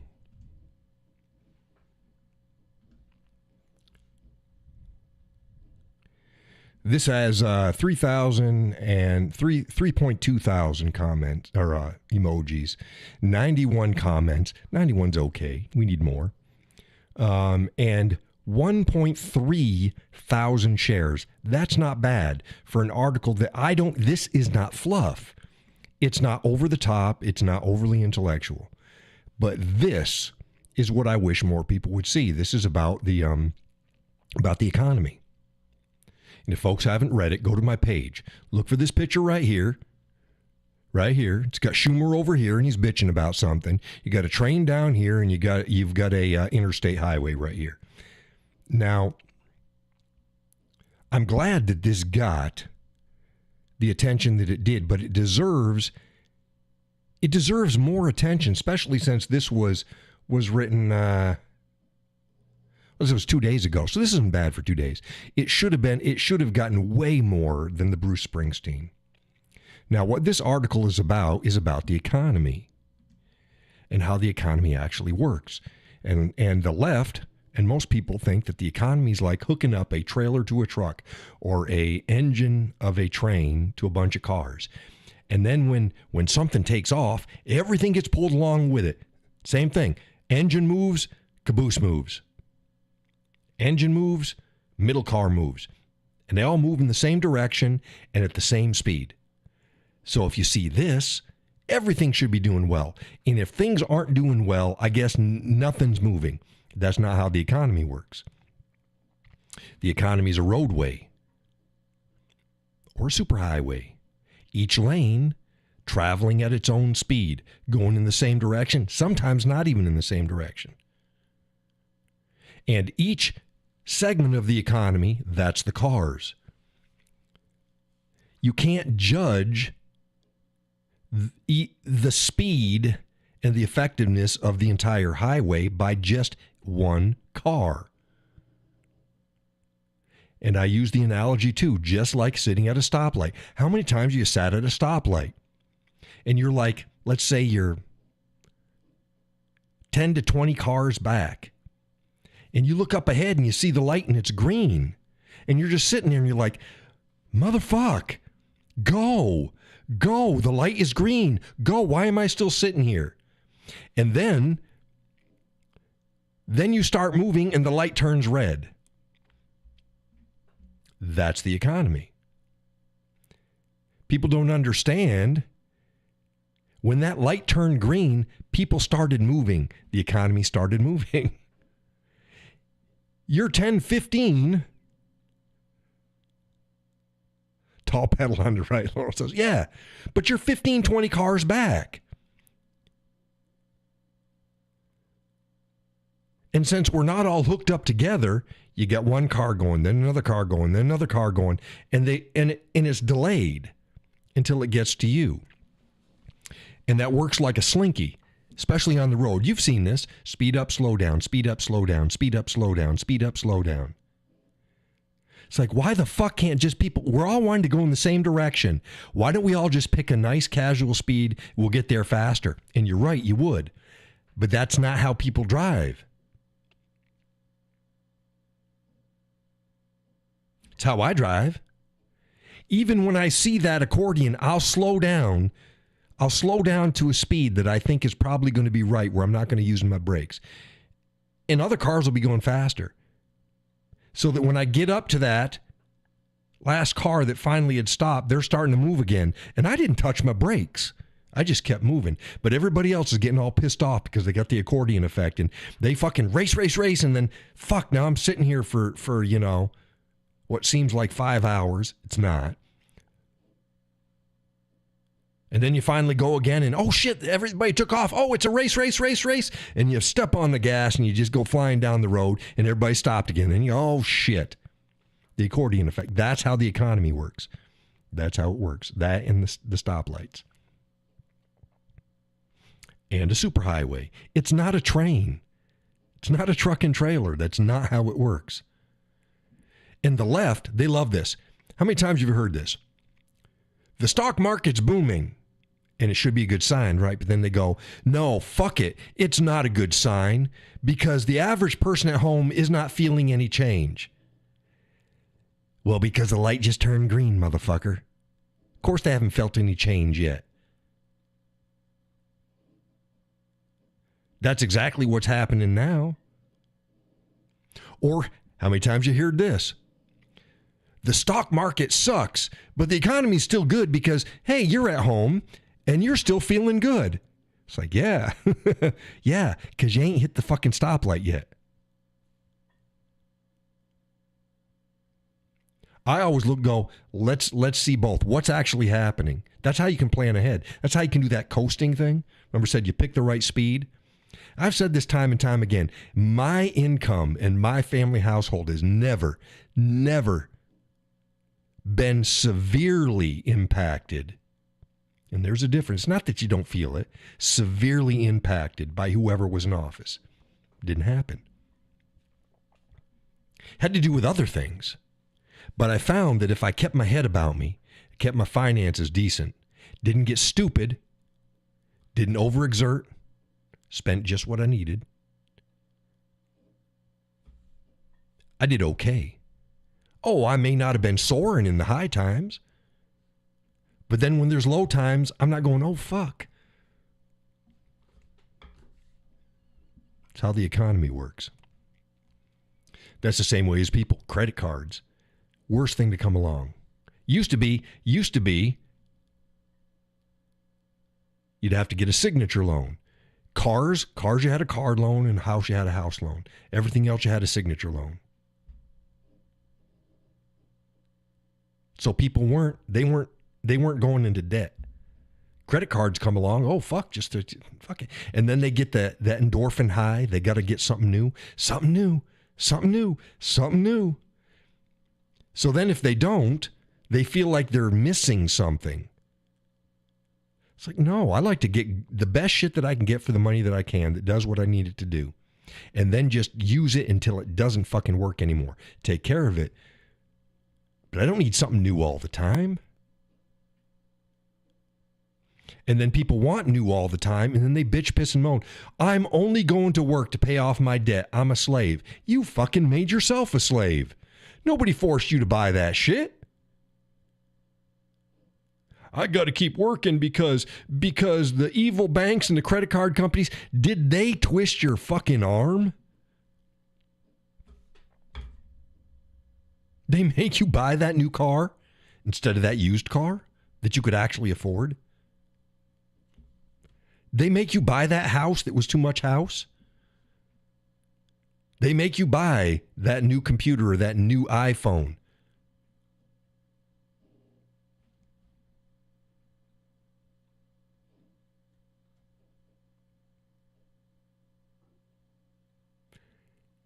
A funny thing happened.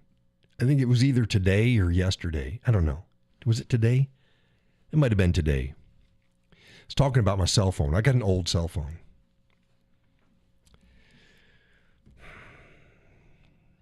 So I said, part of the problems with my phone now is probably because it's just an old phone. And the missus looked at me and she goes, it's not an old phone. You just got that. I said, I did? She goes, yeah, you just got that. I said, no, I didn't. I got this phone 2 years ago. And it was an old model when I got this one because what it was is I lost my other phone in the lake. Remember I said that? So it was 2 years ago. Springtime. And I lost my phone in the lake. Peggy says, I'm tired now. Before I go, please tell me, does commenting on your posts help more than just hitting the like? Yes. Yep, they take everything. That's why I tell people, share,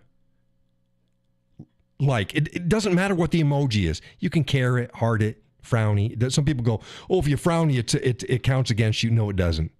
It doesn't. Because they don't care. They just care that it was interacted with.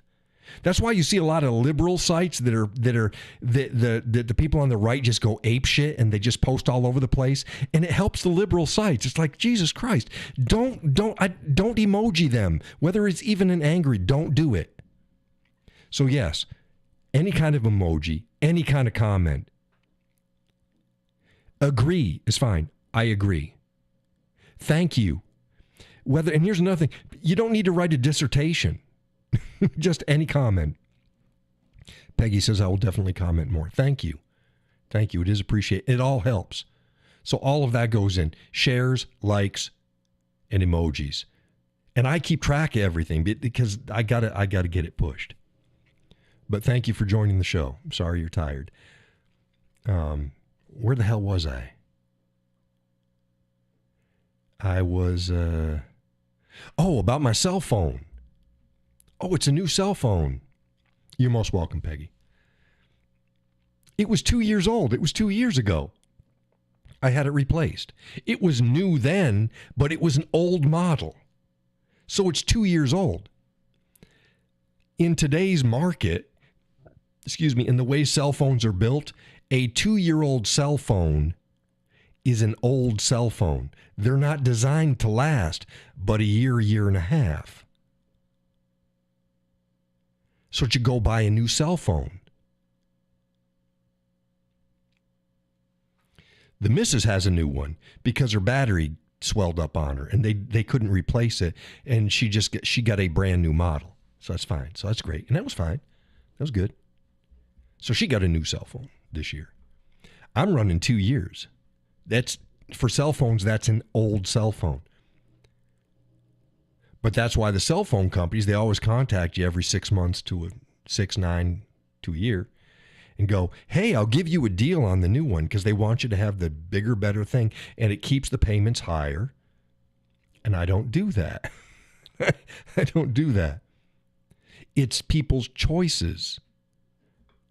You can't blame the credit card. You got 7 credit cards and they're all maxed out and you feel like you're just working to pay off debt. Yeah, because you already got the benefit of everything.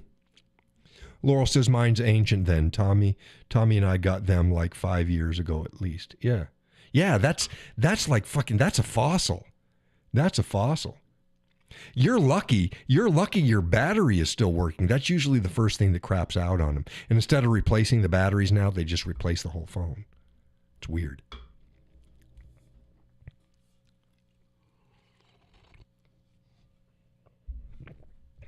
But yeah, you can't blame the credit card companies. That's the same way as student debt. You got nobody to blame but yourself. Nobody to blame but yourself. Oh, it's predatory. iPhone 12 Pro. Yeah, I got an Android, so.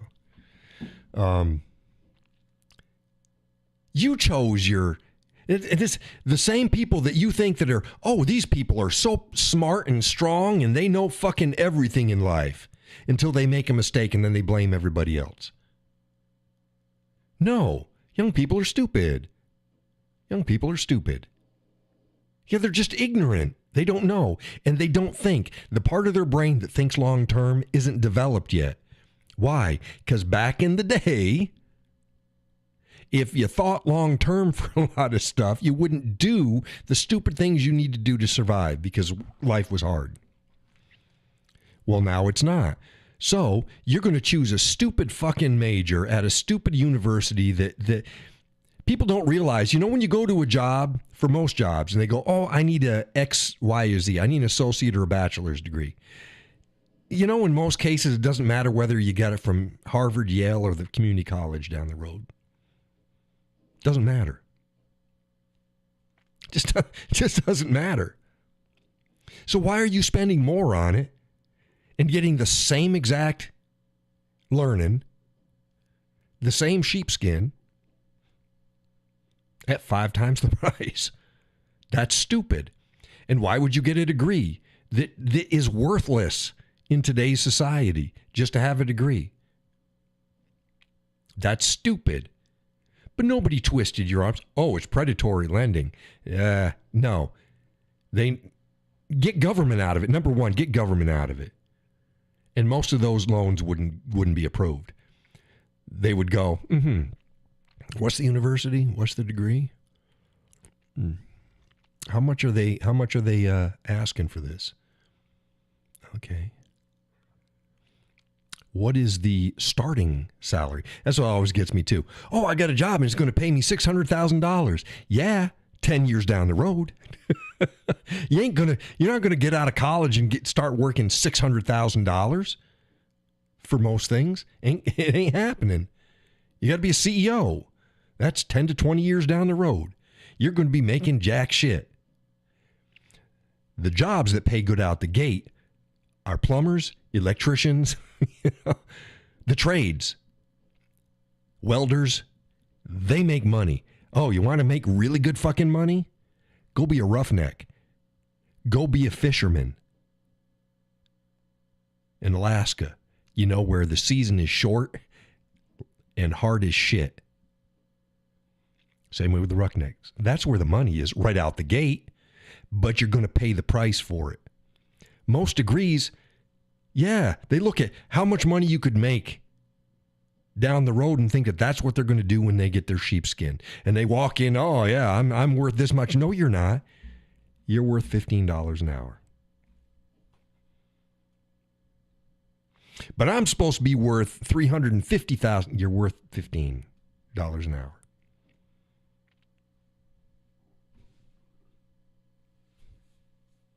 And the banks know that. The finance institutions know that. And they'd go, no, this is not a good risk. This is not a good risk. I'm not going to give you the loan. That's why countless people throughout the years, they self-financed. They went to college. They started community college. They may finish community college. If they were fortunate, they started community college, got their basics out of the way. And by the time they were to get their actual, it's late, I can't think. Their major, by the time they get their major, maybe they could go to a more expensive college, but they've been working. They've been working as a waiter, and they've been, working as whatever, and then going to school at night. And And then they get done, they got no debt. They got no debt. And they got the same fucking degree. Same degree. But they paid for it. And not just monetarily. They weren't out partying the whole time. They were working a job. They were putting in the long hours. They delayed gratification. Nowadays, you got people, they want to dance and party and they don't want to pay the piper. And then when the pipers do, they complain and cry victim. No, you weren't a victim. You weren't a victim. You already got it. I've always said, if you could turn off the degree, if it was not paid for, there'd be a lot less people reneging on their student loans. You go, yeah, you got a master's degree, you got a PhD, and you ain't making payments. Guess what? No, you don't. No, you don't. You don't got a degree anymore. When you pay for it, you can get it. When you're making payments, you can use it, just like a car.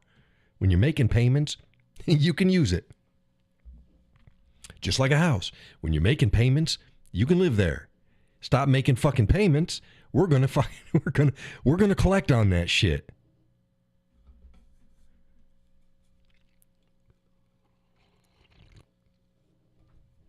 But they don't.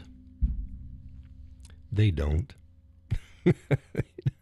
They don't. Well, it's almost 20 after. Y'all heard me ranting about this and that. Some of it we've covered before. Thank you for listening. People weren't joining in very much, dang it. But yeah, Laurel and no, I didn't. Judy, she was there from the beginning, so she knows. Yeah, you can go ahead and watch from the beginning. And explain more about. Yeah, I don't. Laser versus. Ideally both. Ideally both. I can't do that. Let me say this. We have the ability to do that. Our credit's good. I don't want to do that. Look, the missus right now, she could go out and she's already secured for $50,000 loan. You can just get it. So I said, if we ever came down to buying another vehicle, that's what we do. We just get a signature loan on our signatures, and then just pay it off right, and then just pay back the loan. Judy says it was a good show, Cowboy. Thank you, and I always appreciate your wisdom. Well, it's broken clock is right twice a day. It's like no, the cowboy uses a sundial. It's right all the time. No, I'm just kidding. But, yeah, pearls before swines, though. So much on Facebook is like pearls before swines. It's like you're not listening. And so many people on our roadside, it's like, did you even read what I wrote? You read what I wrote? It's not what I wrote. Go back and read what I wrote. So I use Kathy Newman's picture a lot. It's like, yeah, so you're saying this. No. Laurel says y'all have a good night. You too, Laurel. Yeah, ideally both would be good, but no, I'm going to have to pick one or the other. And then later on, maybe get the other one. I'm out of space. I'd need a big garage or a damn storage unit or something to put my shit in and go to town, but no. But then I'll still be, like I said, putting out content and stuff like that. I'm just going to add this other stuff on top of it, just because I need to be able to have a guaranteed or roughly guaranteed. Doesn't mean people are going to buy it, but there's a better chance. Judy says you need a big shed. I need a really big shed. I talked about that with the missus too. A really big shed. You need a lot more. Yeah, but then I'm still looking at probably. Oh my goodness. I'd even to get a shed big enough, that's anywhere between $8,000 and $16,000 easy. It's got to be pretty big. The biggest thing with this stuff, you just need space. I don't have space. If it was something smaller, like if I was going to make knives, and I thought about that too, but the startup cost for that is super fucking expensive. If you're going to do it right, you need a heat treating oven, you need a specialized belt sander, you need a bunch of stuff. Judy says, I'll donate soon. I like to bless when I get blessed. I appreciate. Oh, well, thank you very much. I appreciate everything everybody gives me. I just wish more people would just give less. I don't know if that sounded right. I don't want the people who give me to start giving me less. I don't need a few people really, really going out of their way to give me a lot of money. I need a lot of people to give me a little bit of money. That's all it is. A lot of people to give me a little bit of money. And then another thing I'm going to have to do is, like I said, I'm going to have to get that external mailing address. So that's another $250 probably, somewhere. I forget how much it was. I know it was well over $200 for a year.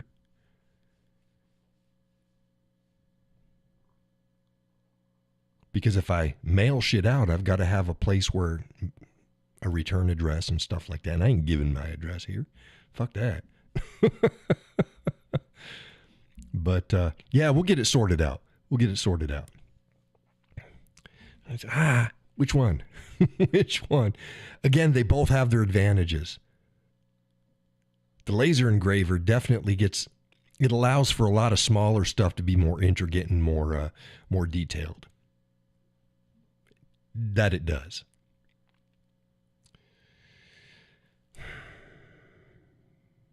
Dang it. We'll get it figured out. But I will be up bright and early in the morning. Excuse me. Judy says, I'll send you in the midst of some stuff. Well, thank you.